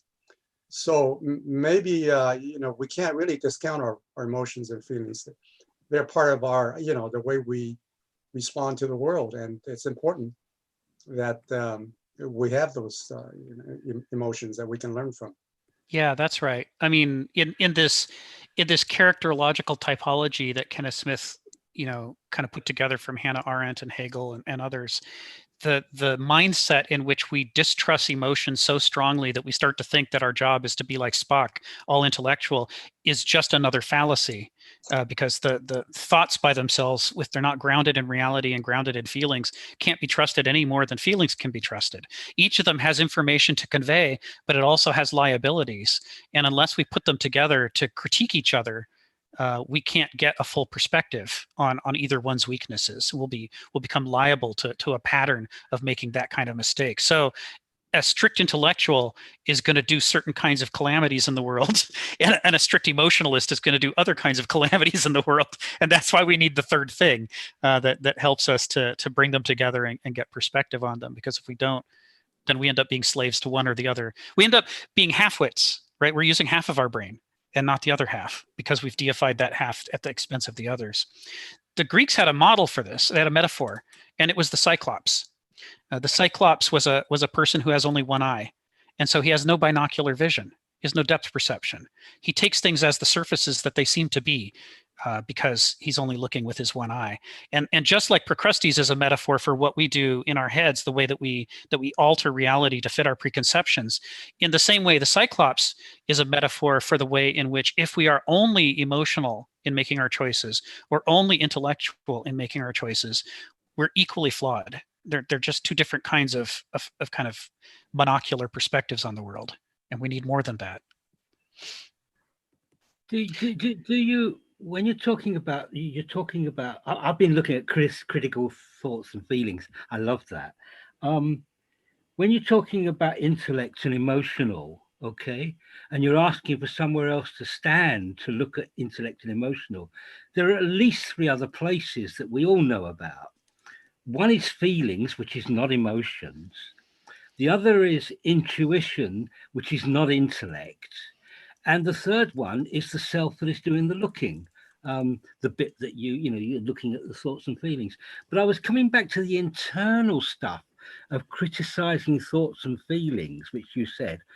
And I was trying to wonder what the hell that actually is, because I look at my thoughts and feelings all the time, automatically, and they're judged by some sort of tonality.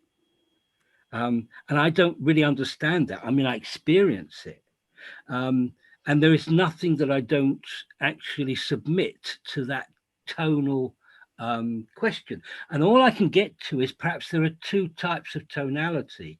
One is when formal logic or classical physics works, objective, separation.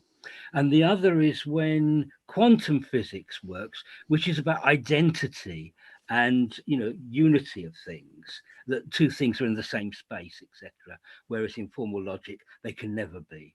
But even looking at those two areas, I'm still watching or listening to or sensing a tonal type of balance in my thinking, and that's what I judge it on. So when you say criticize thoughts and feelings, it's not an intellectual act, it's an actual perceptive act of something about thoughts and feelings which you as a self can actually assess and make a pattern. I'm assuming that all the time all we're doing is comparing what's inside us with what's outside of us and making matches between the two, whether it's quantum or whether it's classical. So yeah, I got really caught on that thoughts and feelings. I loved it. Thanks for that concept. Sure. And part of what helps us here, and this goes to the extent to which the Nazis could never have been Nietzsche's Übermensch because they were so satisfied with themselves. Nietzsche's Übermensch is always striving to overcome himself and to do better than himself and to recognize the limitations of our current level so that we can try to raise ourselves up. And part of what's inherent in that, which you would normally never assert is part of Nietzsche's philosophy because of the way his sister and the anti-Semites misused it, is humility. It starts from the posture that we really shouldn't assume that we're the best of everything and that we've got no growth to do. And we shouldn't even assume that we're close enough. That there's, we might as well treat other people as flawed and ourselves as finished. This is deeply anti-Nietzschean. That in order to deal with the human condition, what's ironic is that the things that we take for granted, the more we look closely at them, sort of fall apart into uncertainties. So, is there a difference between feelings and emotions? What about instincts? What about intuition? And the more you dig into these terms, the more you discover we're not 100% sure what we mean by any of them. And these are the most important things, right? If we're trying to say, what is the human experience? We start talking about thoughts, we start talking about feelings and beliefs. We can't actually pin any of these things down. If we look into the most cutting edge neuroanatomy and neurophysiology that we can, where people attempt to create a connection between these metaphors for ourselves that we've built over thousands of years and the actual what do we find inside the body, we find an enormous disconnect. And the disconnect is our terms are only metaphorical, right? We don't know that any of them corresponds to a specific piece of architecture in the brain or a specific action in the brain. They may be the results of, the accumulation of a bunch of different things happening, producing this result like a wave. We don't know. We're in the dark. And what's ironic is that this thing that we're in the dark about is ourselves. And if I could just interject a Buddhist parable that I think accentuates exactly what you're saying. Please, Dave. Rick. Yeah. There is a parable about the finger pointing at the moon. And yes. This is the ineffectuality of words to describe the actual experience. So the words are the finger, the experience is the moon. Do not mistake the finger pointing at the moon for the actual moon itself, just to put an exclamation point on what you're saying.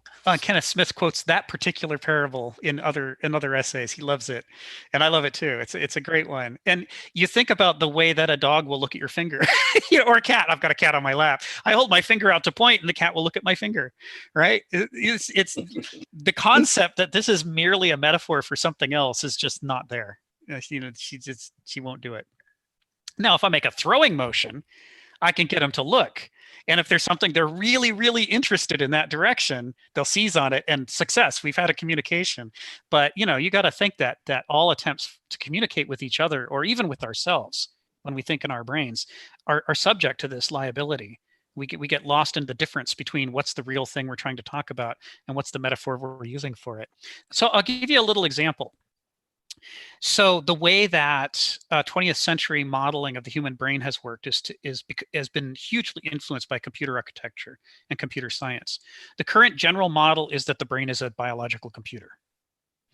Well, I've worked in computer science since 1984, and I was interested in it before that, and in AI and so forth.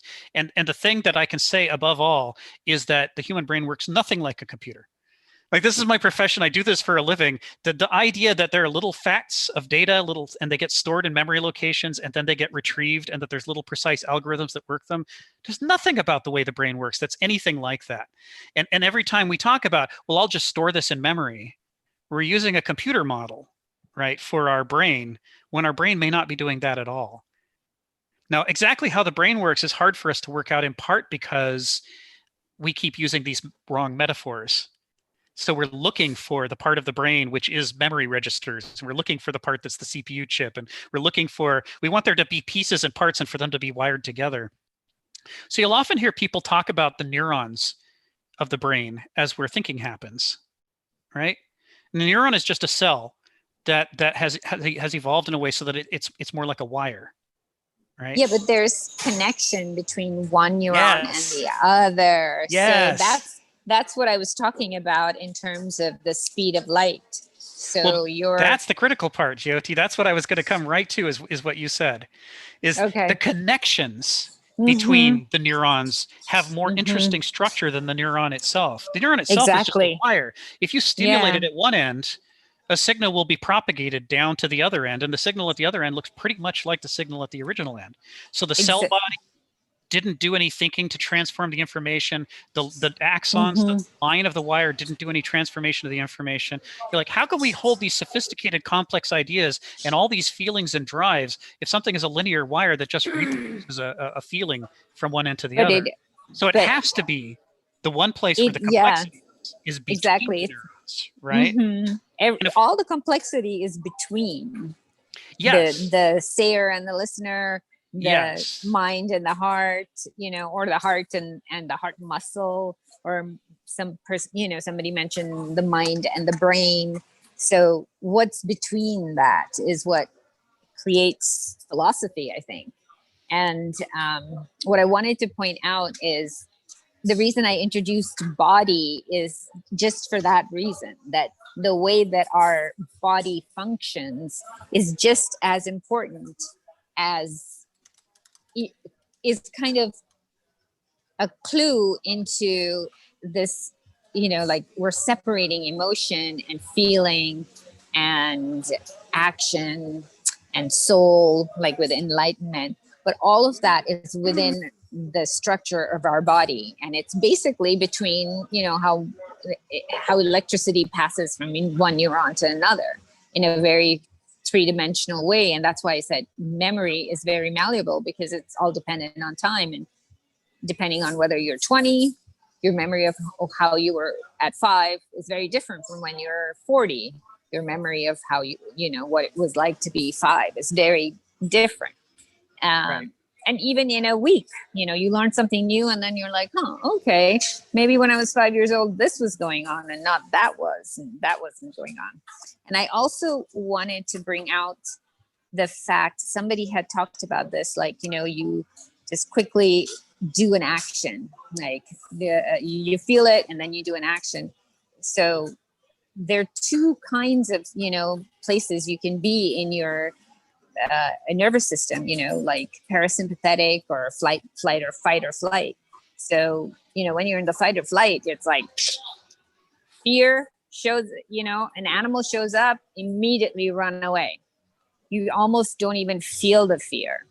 But if it's a point where like you're in a calm place, which is what Buddha is advocating, and I think Nietzsche is too, is if you're in a calm place, you can actually go into emotion and between emotion and thinking and action. Like you can act, there is some time. Of course, you know, the internet has completely warped the capacity of our body, and maybe that's why we can't listen to each other anymore.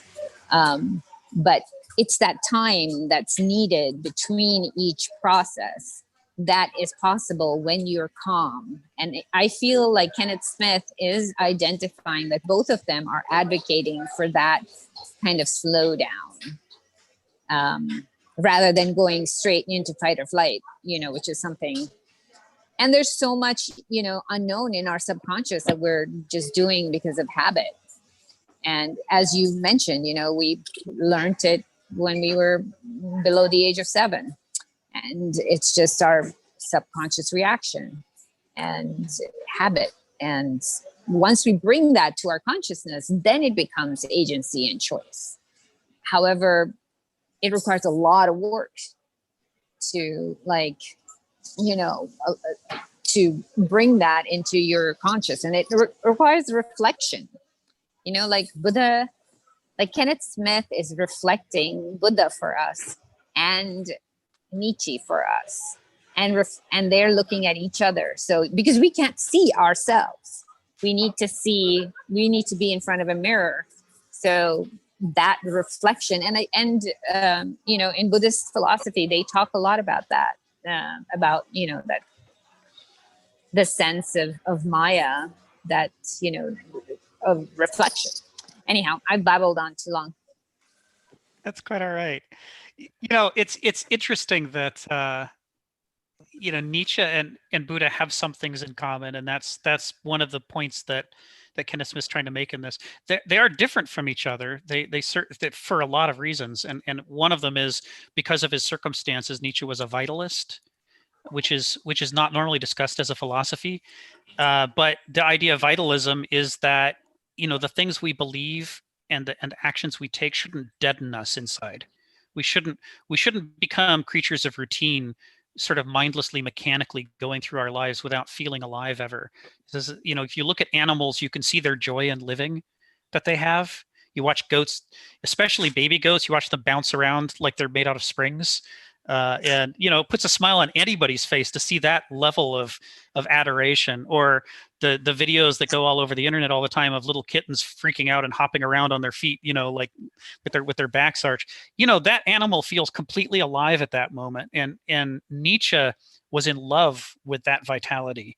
He wanted to find a way that people could feel that alive. He didn't know how to do it. And so if you read his work over time, you see his philosophy shifts around as he's sort of searching and searching and searching, trying to find a way at that. That was his thing that he wanted. And along the way, he came up with a lot of culture criticisms. So the result is not a systematic you know, philosophy that says from the beginning, I'm always going to say these things and it's always going to be part of this big picture. He just didn't work that way. And it's part of why he can be a Rorschach test, like Lucas was saying, is you could pick early Nietzsche or middle Nietzsche or late Nietzsche and deny the fact that he was on a journey, you know, in which his ideas changed over time. Buddha more, you know, spent enough time thinking about what he wanted to say that by the time he shows up, you know, espousing a philosophy, it's a system, it's coherent. And so the notion of separating stimulus from response and giving ourselves the time to make a free choice about our reaction, the idea of criticizing our attachments and being able to reduce unnecessary attachments to give more people freedom of choice. You know, that was all systematized in Buddha in a way it never would have been in Nietzsche, because Nietzsche's was all about the struggle and the search to try to find a way out of the trap that he found himself born into. So where I think you're right on here, Jyoti, is that what Kenneth Smith is trying to do is to correct Bertrand Russell. He doesn't want to let us believe Bertrand Russell's caricature of these two people. He wants these two people to speak for themselves. He wants Nietzsche's voice to be heard clearly. He wants Buddha's voice to be heard clearly, so that what we get is not some single unified philosophy that acts like an ideology and controls all our thinking and thoughts, but instead we end up with two very crisp perspectives on the human condition that are different from each other and different from our own, so that we can triangulate and create a third option to start to see outside of the frame of our own perspective. That's really what Kenneth Smith's about in this essay. Yeah, like when you were speaking earlier about the kind of just having happiness and just being in the moment, like kind of how animals are. Just a few days ago, there was a discussion group on Nietzsche's essay on the use and abuse of history for life. And yeah, he kind of speaks of this, kind of being in this an ahistoric mode, like, and sometimes there's a need to kind of, not be trapped by history and be paralyzed, but kind of, be in a historic mode. And he emphasizes very much like we shouldn't live to study history. Like history should serve life. That's a very Nietzschean idea. Yeah, you'll see that all over. Some of the passages in Thus Spake Zarathustra that don't make sense to us when we first encounter them are because we're looking to see Zarathustra laying out a clear ideology. We're assuming that that's what philosophers do, and that's their job, is to say, here's what you should think, and here's how you should at the end. And Nietzsche's doing the opposite. So a lot of what Zarathustra does in there is just be alive in reaction to people's kind of canned mechanical questions and opinions. He's just like bursting with life and vitality, because that's what Nietzsche wishes that he could do, even though he can't, even though he's struggling with depression and his life circumstances. He sort of is idolizing what it would be like to be alive that much. When you read his comments about the Greeks, you can see the extent to which he talks about admiring the Greeks' life, that their vitality. There are passages in Nietzsche, and Bertrand Russell quotes some of them here in this little essay about admiring savagery, the savagery of the Greeks. And it's not that Nietzsche's saying, let's all be savage and, kill each other. It's that, my God, the Greeks really felt alive. It's like you can read their descriptions of the things they did, and you can see that they felt alive. They actually, it wasn't like that death camp commando who was bureaucratically crossing T's and dotting I's in order to kill more people and not feeling anything because he was such a banausos who was so divorced from emotion and from nature.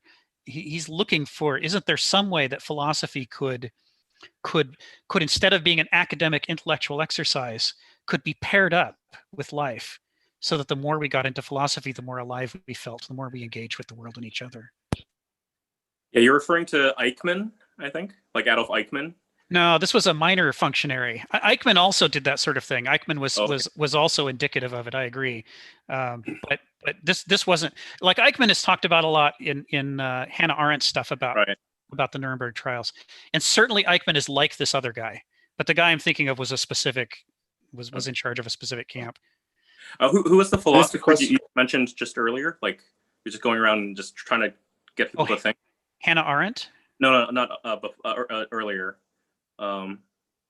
Just like in this last few minutes, like you mentioned another philosopher. Let's see. We said Bertrand Russell. We said Friedrich Nietzsche. We said Buddha. No. Like you're saying, like the use of philosopher kind of just laying out how this is how people should think, but like you kind of got around asking people questions. Oh, yeah, I mentioned Zarathustra, but he's a fictional character in this, context. So in Thus Spake Zarathustra, part of what's confusing about the book is that Nietzsche is taking the figure of Zoroaster from Zoroastrian religion and recasting him as a fictional prophet who embodies Nietzsche's ideal of philosophy as being not a dry, deadening academic exercise, but a life-giving one. And then he's writing a fictional account of this bursting with life philosopher coming down from the mountains and interacting with normal people, and the chaos that it causes for everyday life for those people as their lives are turned upside down by this guy who doesn't fit in at all. But he's fictional. He's not really the original Zoroaster in any shape by the time Nietzsche's done with him in this book. I have a question. Yeah. Does Kenneth Smith ever come down on one side or the other on this compassion thing? Well, sure. Or somewhere along the continuum? Sure. He's arguing we need to have both compassion and criticism.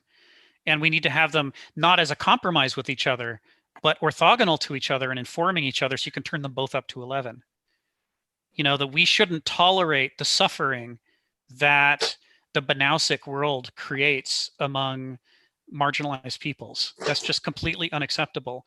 And that any intellectual rationalization that's used to try to justify holocausts or colonialism or any of these things, needs to be taken down as the anti-human, anti-life thing that it is.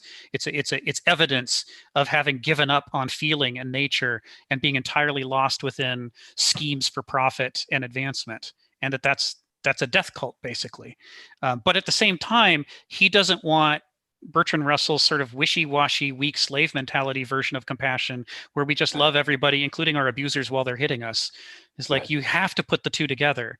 You have to be able to feel compassion for people without making yourself a slave to their worst impulses or your own worst impulses, so that we can critique our circumstances, motivated by a desire to make a better world, that's better for people, and find changes that we can then do that are neither all about how we feel nor all about what we think. So I don't want to make this a political discussion, but it is a major issue in our country today. Capitalism, take care of yourself, pull yourself up by the bootstraps, versus some people are born into circumstances where they need help to be pulled up. That's really why I wanted to clear on what he was saying. Yeah, that original quote, "Pull yourself up by your own bootstraps," was originally meant as satire. The whole point of it was that nobody could do that. And yet we have Banausoi embracing it and claiming that it is their virtue that they do that. And it's just basically a hypocritical lie, because how much of what they do to develop profit depended upon millions of other people having put in place infrastructure, educational systems, the discovery of metallurgy, or just countless enormous spans of time and effort have gone into making it possible for them to pull themselves up by their bootstraps. And so, at its heart, what you see in the Spinozistic worldview that intellectualism can so easily fall into when it's divorced from compassion is the idea that profit should be private, but cost should be public.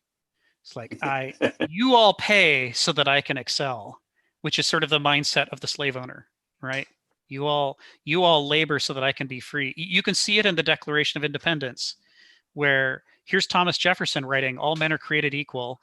And at the same time, he's owning slaves who labor so that he can be free. And they're not free by any stretch of the imagination, but he has no problem saying that his needs, transcend theirs to such an extent they're not even part of the picture.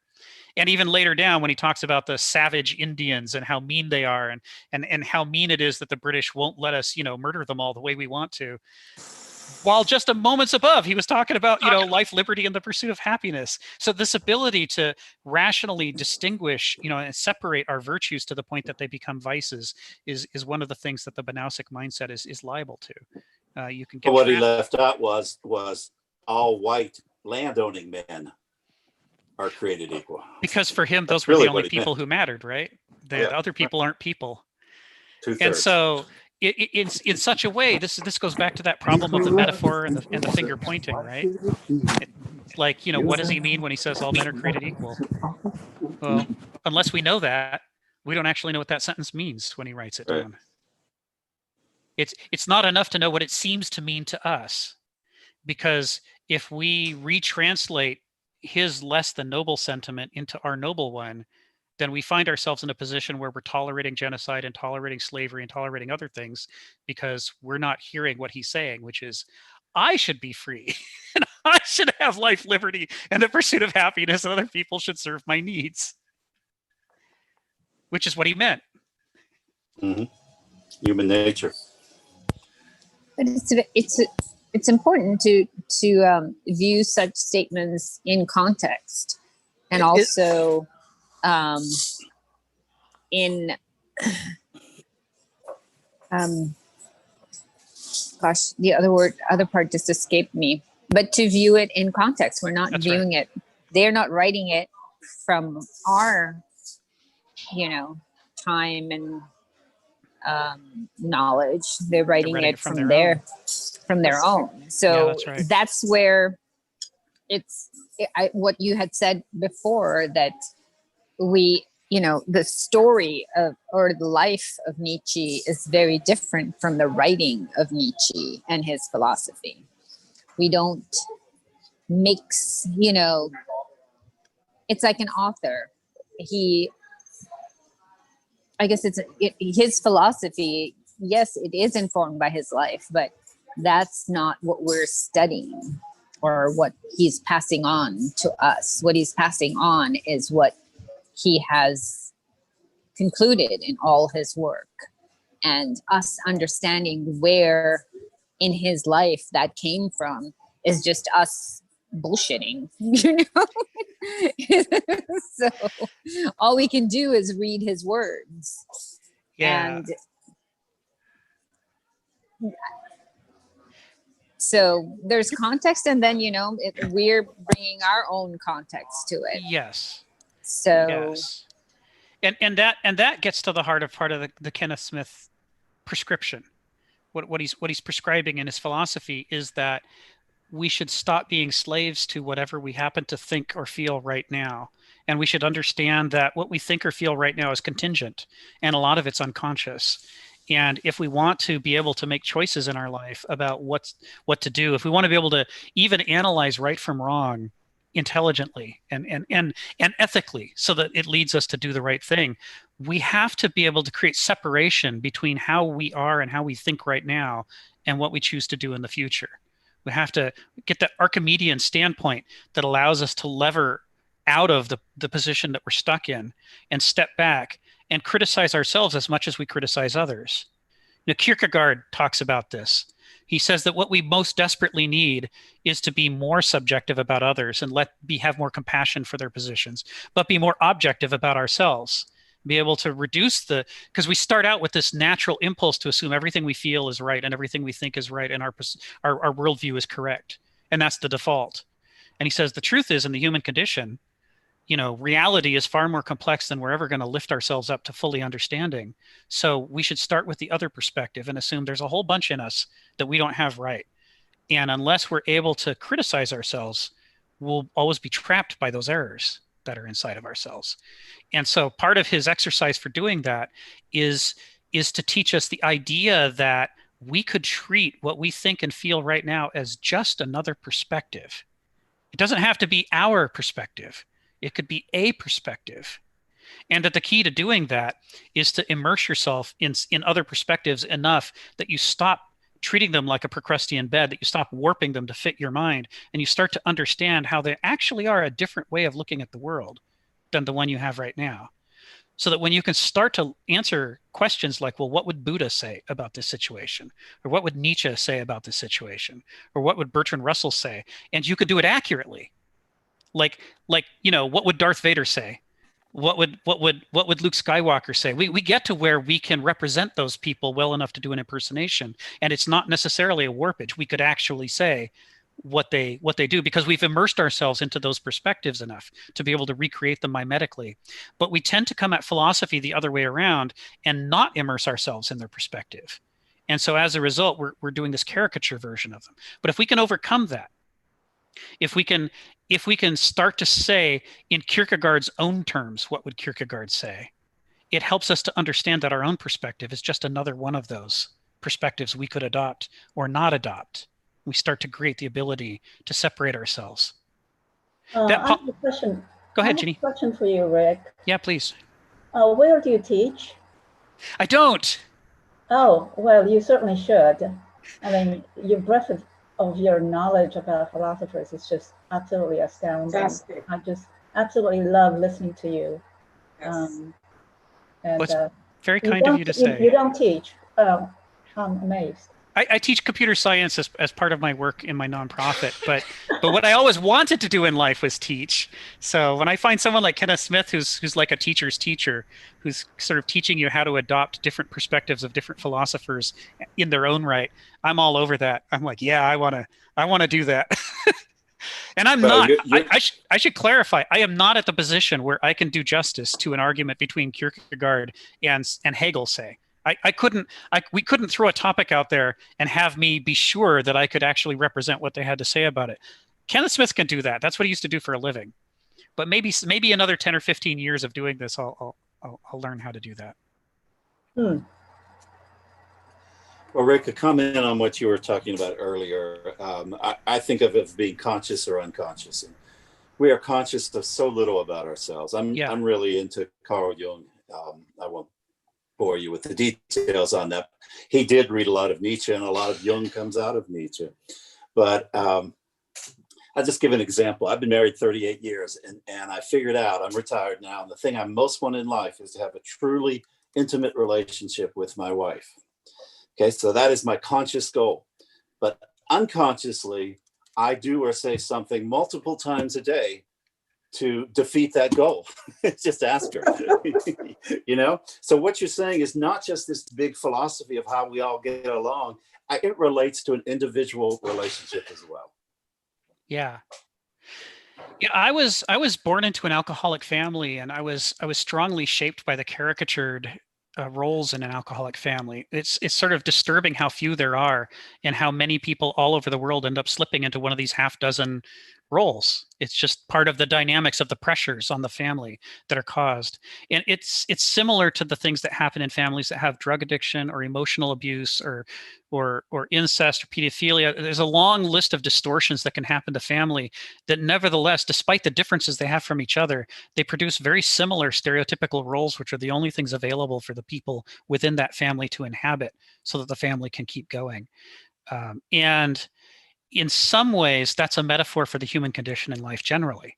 So even without some obvious flaw that we can point to and say, well, this is the cause, there's something about the human kind of mortality, our brevity. You know, Homer called us ephemeroi, like leaves on a tree, the creatures of a season.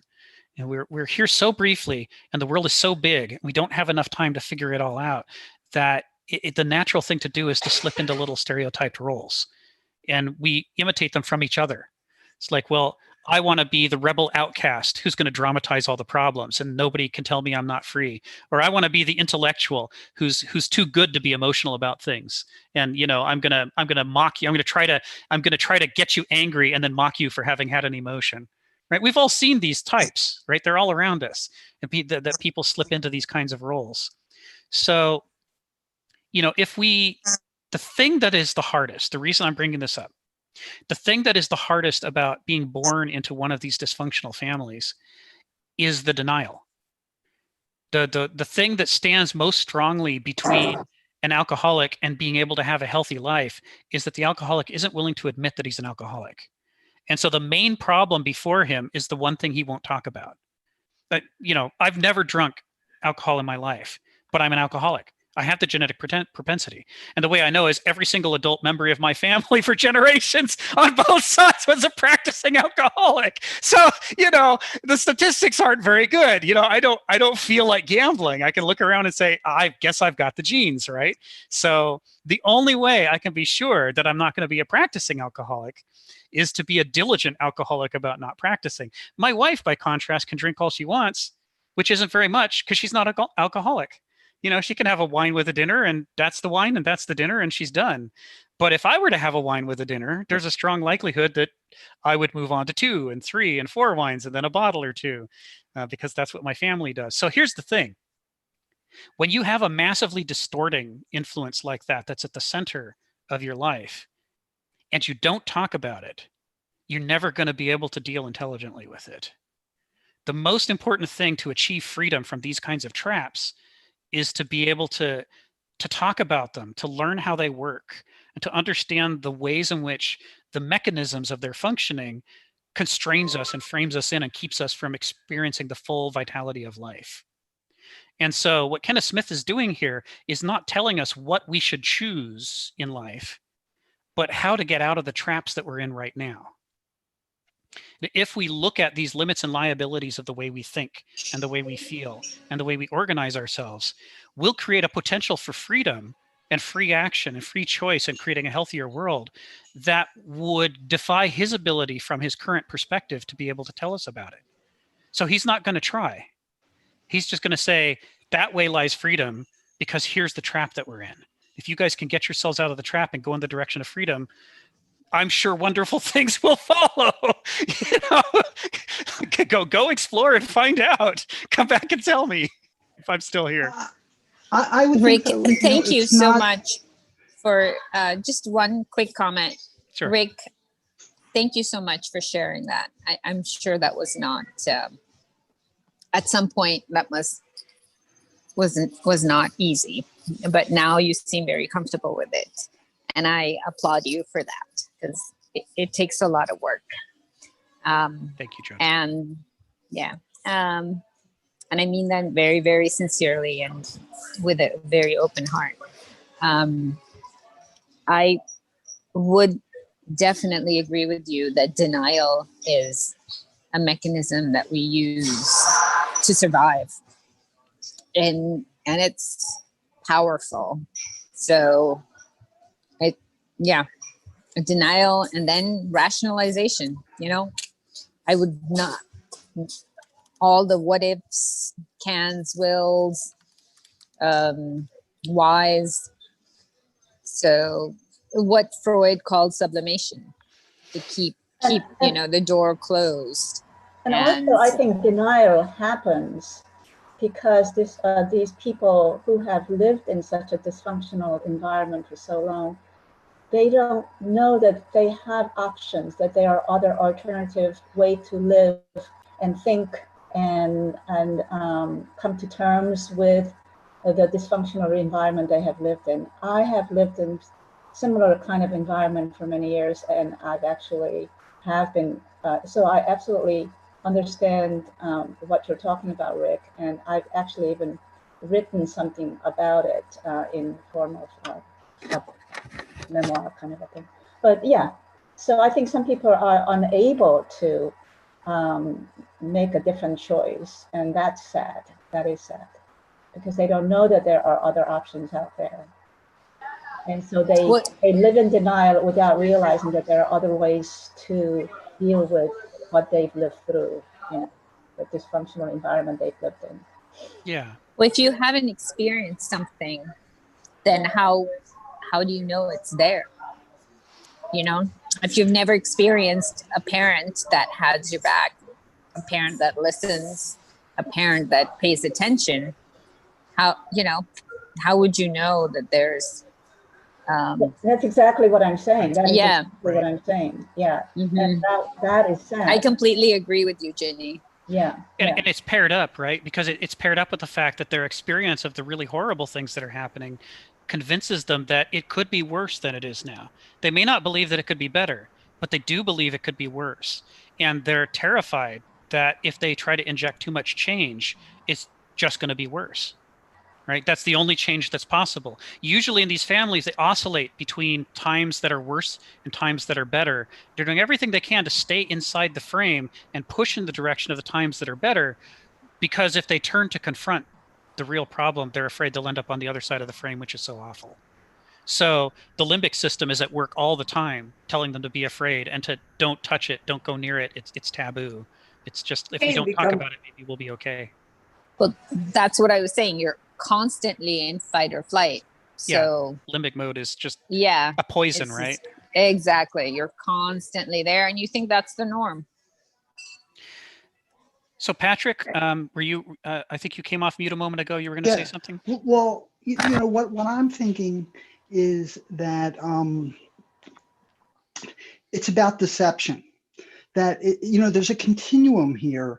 It isn't just a dysfunctional family. We all are, brought up with the deceptions of the parents. It might not be many deceptions and stuff like that, but it's lies. And it's that we have to kind of come to, understand that there are,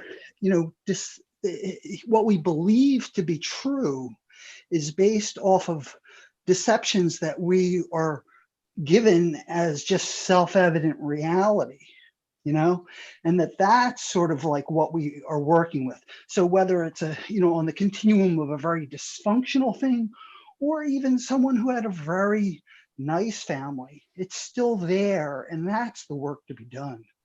Right. And this is, go ahead, Sharon. That's the enlightenment. Yes, the big arrow, go that way. Somewhere out there is better than somewhere right here, if we can just find it, if we can look for it. And I also think that pain has and this is probably bit of an oxymoron, but pain has a comfort zone because Yes. it's your reality. Yes. And to challenge that reality will be even more painful. So you make a choice. What degree of pain will you settle for? And I don't know how to express that in philosophical terms, but in practical terms, that's what I see. Yeah, that's profound. I mean, and there's a metaphor for that is I don't know who has or hasn't had massage therapy before, but if you've never been on the receiving end of massage therapy, it's not uncommon for the first time someone finds and works out some tangled up bit of muscle or ligature that's always been in pain your whole life, and they release it. It's not unusual to cry, not because of the pain, but because for the very first time in your life, you felt the pain when it went away. And you had no idea. Very similar for first-time meditators to cry. Right. Right. So that release. We just get too attached to the pain and we don't even know that we're attached to it. And it's also like, It's more it's a body thing, you know, it's a body thing. There was a great movie called My Octopus Teacher. And it says about the octopus that 80% of its cognition is in its arms. Yes. You know, that's the cognition. So it's the same thing there. The thinking's in the body itself. It isn't just this thinking, feeling thing. It's the totality. And then it reaches further that it's not just the totality of self, of intellect and feeling, but it's being in the world, you know, in a Heidegger kind of sense. And that's, in my mind, that's the Buddhist kind of thing. Yeah, well, I feel like Nietzsche touches on that too, that, and that's what I was trying to bring out earlier, that there is, that all this, the emotion, the thoughts are all held within the body. So that's why when, you know, somebody, not that's why, but that's how, when, you know, you have certain fascia that has been holding the tension all these years, and then you have a massage therapist that just releases that. It could be an emotion of anger, could be an emotion of sadness, it could be emotion of many different, of loss, you know, many different things, but mostly it condenses down to sadness and grief because you've held that for so long. So there's definitely that element in addition, you know, and from that body comes feelings and thoughts and whatever else you want to bring out. Right. So what's challenging about the human condition then is that these fundamental questions that philosophy wants to ask are questions that we don't have a lot of empirical information about because we don't even know how to ask the question right. It's like, where is memory stored? Who am I? How do I make decisions? You know, we have these metaphorical models for it, and then we have these physical models of the body, and we really aren't able to connect the dots yet, which means as a result, it's very hard for us to do empirical testing of our ideas to rule out the ideas that sound attractive but are actually false.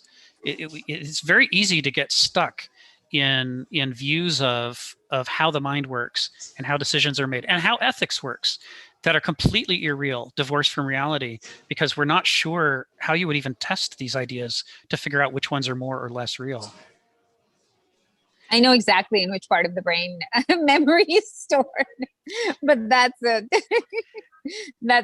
subject, a completely other subject. But from the neurological issues that I have had, I know exactly where it's stored and how you access it, which organ accesses it, and how that the neurons that connect that, how distorted it gets with extra electrical activities and all that kind of thing, and how you measure how much of memory do you keep and how much, and the difference between short-term memory and long-term memory and all those kind of things. So there are some methods to you know, grade where you are. However, there's so much that we just don't know. I mean, there's so many drugs out there. They're like, oh, here, take this for depression. But I have no idea. But then you ask the the psychiatrist, how does that work? And they're like, well, actually, it was given by mistake to a lot of people in a nursing home, and they all started to feel better. So here you go. Give it a try. So what that kind of means for us is that the center of philosophy, you know, becomes less about trying to dictate a methodology and a system that we claim is absolutely complete. That's almost always flawed. Like almost out of the gate, the moment a philosopher says, I have all your answers and here they are, and this is the system and you should think these things and do these things, we can almost be certain they're wrong because we just don't have enough empirical leverage on these questions. When philosophers do the opposite, when they say, you know, we're dealing with a lot of mystery here, we need to bring every tool we have to bear, every perspective, to try to dispel some of the darkness and see, to get some pieces of this thing figured out. You know, people who act as culture critics, people who act as critics of habits and the things that block us from access to new insights. These are philosophers who I think are doing the core work of philosophy, which is we're struggling in the darkness to try to illuminate this thing. And it's going to take a lot of time, a lot of work, and a lot of perspectives to do that. Go ahead, Sharon. In general, I think you ask the questions give you what you think your answers, and those answers lead to more questions. That's part of the challenge, the joy of the journey. Yeah. That's how I look at it. I'm right there with you, right? I love this stuff. That's why I'm here. That's right. These philosophical That's right. discussions, you know, they stretch the brain and I can see things in a new way and go, oh my God, look at that. Well, I have no knowledge of philosophy. I come at this from I come from a science perspective. And so this is absolutely fascinating. Learning. Well, and there's some overlap here between science and philosophy in a couple of places. And part of it's that science is an outgrowth of natural philosophy. So it's the child. It's one of the children of philosophy. And another is that, you know, part of what Kenneth Smith's doing in essays like this is what scientists are doing when they collect flawed models. You know, because the popular culture has this idea of scientists as they go get the truth and give you the answer. But of course, that's not it at all. That's almost the opposite of it, right? Because what scientists do is they try out lots of different ideas and they try to put them to the test. And then they collect this enormous collection of this. Well, it's definitely not this idea. And it's not this idea. And here's why. And it's not this idea. And here's why. And it's by that process of elimination that you sort of arrive at whatever the contemporary model is, which is whatever idea you haven't yet managed to poke holes in is the one that we'll work with for now. So when Kenneth Smith goes after the douloi and the banausoi as mentalities, what he's trying to do is say, if we try to live our lives entirely based on our emotions, it leads to all kinds of very easy to describe flaws. This is a failed theory for how we should live. But conversely, if we react to that the way banausoi do by saying we should disregard our emotions and we should just put together systems of ideas and we should do what the ideas tell us, that is also flawed and also leads to catastrophes. And so those are two models we can put on our list of tried and failed, and we should move on to others. And so in some sense, the core of the third type, the Aristos, that the Greeks talked about, that Nietzsche talks about, and that Kenneth Smith talks about, is primarily the rejection of the broken models and the assertion of the importance of the search for better models. That we should be striving to overcome the things that are holding us back from understanding ourselves in the world. Kind of on that thread, yeah. Like I want to say that like I don't feel like science as being, you know, opposed to philosophy or kind of like mutually exclusive from philosophy. But I guess like kind of speaking on like, you know, like or replying to how you're kind of, you know, describing how science, you know, kind of in the best cases should work. I guess, you know, like I've read that. And also just from what I'm able to kind of gain from some exposure to that world, that, you know, like the incentives structure around science and publishing, you know, make us a lot less effective than it could be. Right. You know, there's like, you know, publish or perish, you know, like, which has sometimes, you know, led, you know, in worst case, in some of the worst cases to, you know, like scientists to falsify results. But sort of like conversely, there's also a disincentive to publish negative results that, hey, we tried it, didn't work. And, you know, I'm sure there's probably, you know, some fields where there's a lot more knowledge sharing, where that's a lot more functional. But I think in a lot of cases, it's like, yeah, like that is not, yeah. Well, negative results are so important to science. I mean, could we even have science if we weren't collecting the negative models? It's like half of the point of science is the progression of changes in model to say, well, here's why we know that Newtonian mechanics are not enough. Here's the evidence. Here's what we can see in the perturbations of the orbit of Mercury that we just can't explain unless there's something else going on. You know, those relationships between, you know, where the models fall down and our evidence that shows it are what motivate us to come up with the next model. And in some extent, you know, that same thing should be happening at a philosophical level. We should be, you know, looking at which philosophical approaches work and don't work. You know, if there's a, you know, Lucas talked about, well, what's the distinction, you know, between philosophical and scientifical approaches to things, and I said scientifical, scientific approaches to things, and one of them is that the philosophy is trying to grapple with things that we don't yet have any good way to evaluate the evidence for. It's like you can't go through life without taking a stand about what things you're going to think are the good things to do and what things are the things you're going to try to avoid to do. You know, right and wrong, ethics. This is like it's not something we can just ignore, because how people behave has enormous consequences upon the world and upon each other. And yet we don't have any good body of theory, and it's also not clear how we would even conduct the experiments to figure out, you know, what are the consequences of trying to, you know, rule with an iron fist and you know, lock people up in prisons all the time. Well, we don't want to find that out by doing it. It's like, this is not like that's an experiment we want to conduct and say how traumatized are the second or third or fourth generations. But at the same time, we have to have answers to those things. And so philosophy sort of put in this no-win situation where it has to grapple with things in advance of clear evidence. And it has to try to make do with anecdotal evidence, with historical evidence, which is always fraught to interpret correctly, because, you know, has it even been reported to us correctly? You know, do we know what we're evaluating on the basis of? And when we can do little micro experiments like on cooperation, like Robert Axelrod did, then we can say, okay, here we do have some empirical investigation. We can try to weave that into the philosophy and bring it to bear. But we're stuck having to answer questions, some of which lend themselves to scientific approach, and some of them don't yet. Maybe they will later. Maybe we'll develop the tools and techniques to be able to investigate these things more empirically later. But where we are right now in history, we still have to act even in the absence of those things. What I hear you saying is that as a philosopher, the metric is the outcome metric is evanescent. Where in science, the metric becomes fixed, and then it's reevaluated. It's something that's tangible. So I'm trying to correlate these two. That's why I find philosophy sometimes very difficult to get my mind around, because it's a continuum instead of having an end. Yes. Or an interval. Yes, it's that's it in a nutshell, right? And so, you know, you can see this within established sciences as well. You know, physicists and chemists often have a criticism of biologists and sociologists that it's too soft. They just don't have enough. They're not working with, you know, natural laws that could be definitely proven absolutely true or absolutely false, the way that, you know, a chemist might prefer or a physicist might prefer. They don't want to hear about this whole how often does a bird chirp or what is an ecosystem. It's like, to them, that's all like barely science at all. You know, it's a cultural thing. There's this struggle.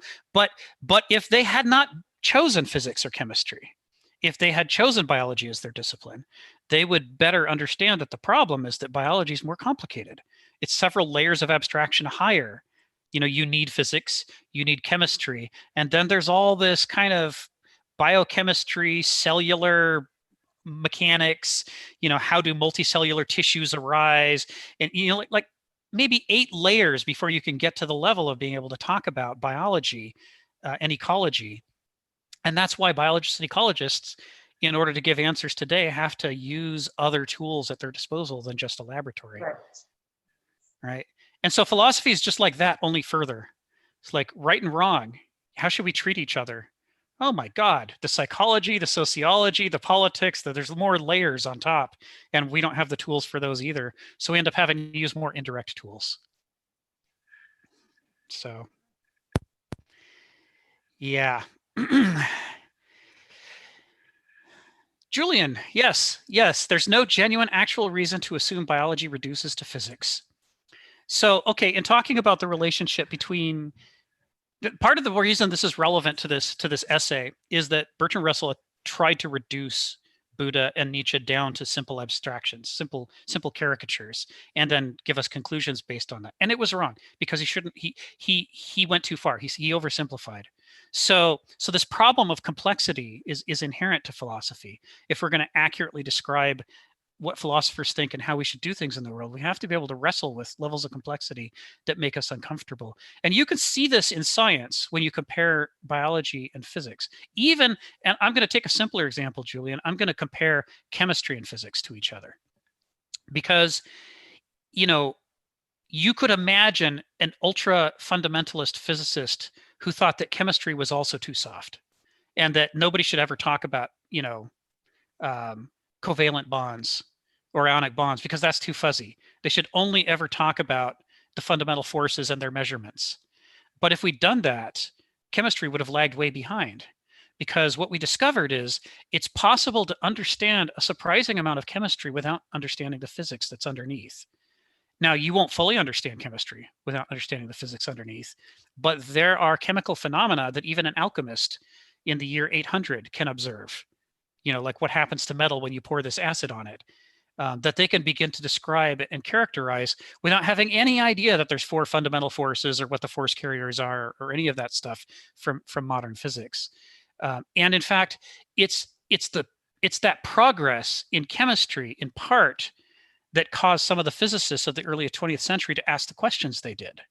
Why does this chemical material, when heated, emit light?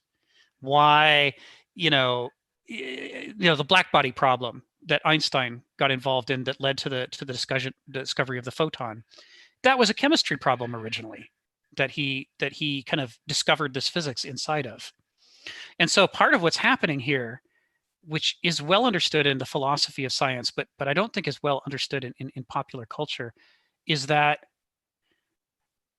when you add enough complexity to a situation, when enough things are acting together and it goes beyond being able to write a simple equation, there comes this point where new properties of organization emerge, called emergent order. And so there are natural laws of chemistry that only make sense when expressed as chemistry, like the way that we write stochastic equations for how different elements will combine together. If you put this much hydrogen and this much oxygen together, they will form covalent bonds at this ratio, which means you'll get this much water, right? Why do we know that that's true? Because the stochastic behavior of atoms in chemistry is a natural law, even though it's not very easy to explain at a level of physics. It is physics. There is physics involved, perhaps. But if an attempt to explain it at that level is just, supercomputers can't keep up with the number of numbers that you would need in order to show why it always comes out that way. So what we find is that the easiest way to explain chemistry is to link it to physics in some ways, but to make it its own science in other ways with its own natural laws. And then we do the same thing at biochemistry. We do the same thing at cellular biology and so forth.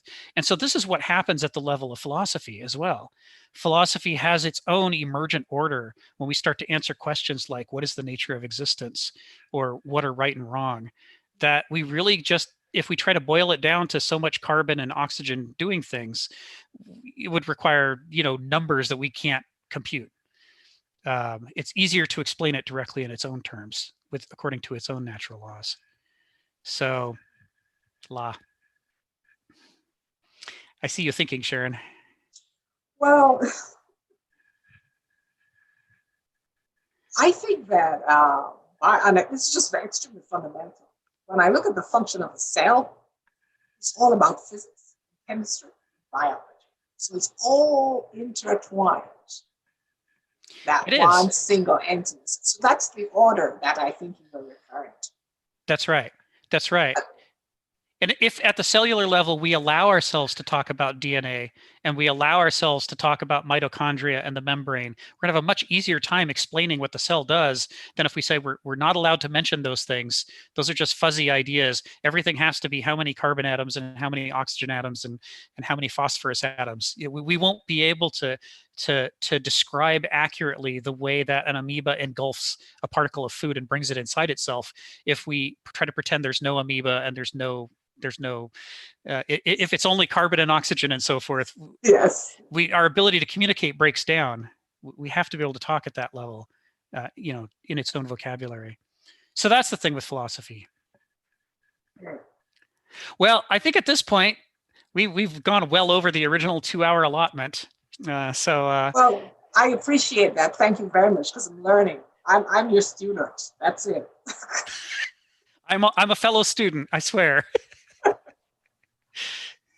So why don't we wrap up here, and we'll pick this up again next Monday with whatever essay David picks for us next. Thank you very much. Enjoy the afternoon and stay well. Thank you. You too. Yeah. Thank you. Thank you. Everyone. All right. See you guys next week. Have a great week. Thank you.